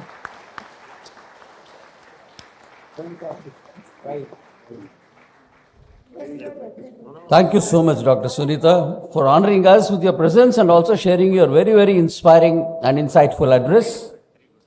A lot of takeaways there for all of us here. Now may I request President MMA, Mr. Mahalingam, to step forward and present a memento to the dignitaries and our distinguished guests, please. Dr. Suneeta Reddy, thank you for joining us and making us proud. She's also the AIMA president, and you're all aware that MMA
awards to the jury members who made it possible to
The co-author of the book that has been released today, Vishwanathan, also edits our business mandate every month. Thank you, Mr. Vishwanathan.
Ladies and gentlemen, Mr. Lakshmi Narayanan is Senior Vice President MMA, MD Sundaram Home Finance Limited, seasoned financial services leader with over 3 decades of experience across Citibank, G Capital and Sundaram Group. Specializes in risk and strategy. As I said, he is currently the Senior Vice President MMA. May I request him to come and propose the formal vote of thanks, please. Thank you, Group Captain Venkat. Good evening to all of you. A formal vote of thanks. Thank you to Ms. Padmaja for rendering the excellent invocation. Our distinguished chief guest, Dr. Suneeta Reddy, President AIMA and Managing Director, Apollo Hospitals Enterprise Limited, distinguished chief guest and delivering a very thought-provoking valedictory address. And Mr. Kamal Bali, President and Managing Director, Volvo Group, India, for delivering the keynote address in spite of your busy schedule. And the awardees of the 23rd MMA Award for Managerial Excellence for 2025, MRF Limited, Bater India Private Limited, Chola Investment and Finance Company Limited, VIT, Vellore Institute of Technology. And we thank sponsors for making this event possible, Tata Consultancy Services, Danfoss, Tanfac, Deloitte for being the consultants and media partner, the Hindu Business Line, digital media partner, the Federal, the members of the media. And thank you, the distinguished past presidents of MMA, invitees and members of MMA, Mr. Mahalingam, President MMA and members of the MMA Managing Committee, and the MMA Secretariat for pulling this whole event together, Group Captain R. Vijay Kumar, and for the effective coordination and making this award function a grand success. Thank you and good evening. Thank you, sir. Ladies and gentlemen, please be seated. We are now moving into the business session of the AGM. Just give us a couple of minutes for us to arrange the stage. Please remain seated. Please remain seated wherever you are. Thank you. Yes, madam. Really.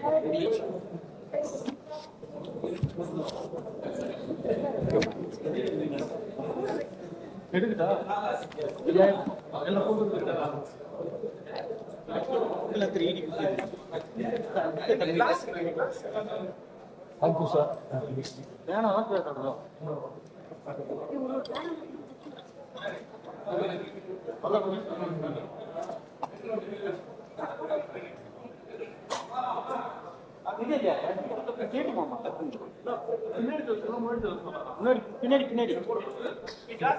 Ladies and gentlemen, please settle down, please settle down. Just give us a couple of minutes, please be seated. Please be seated because this is a very important formal part of the evening, a business session of the AGM. We would request all of you to stay back, please.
Ability, he knows.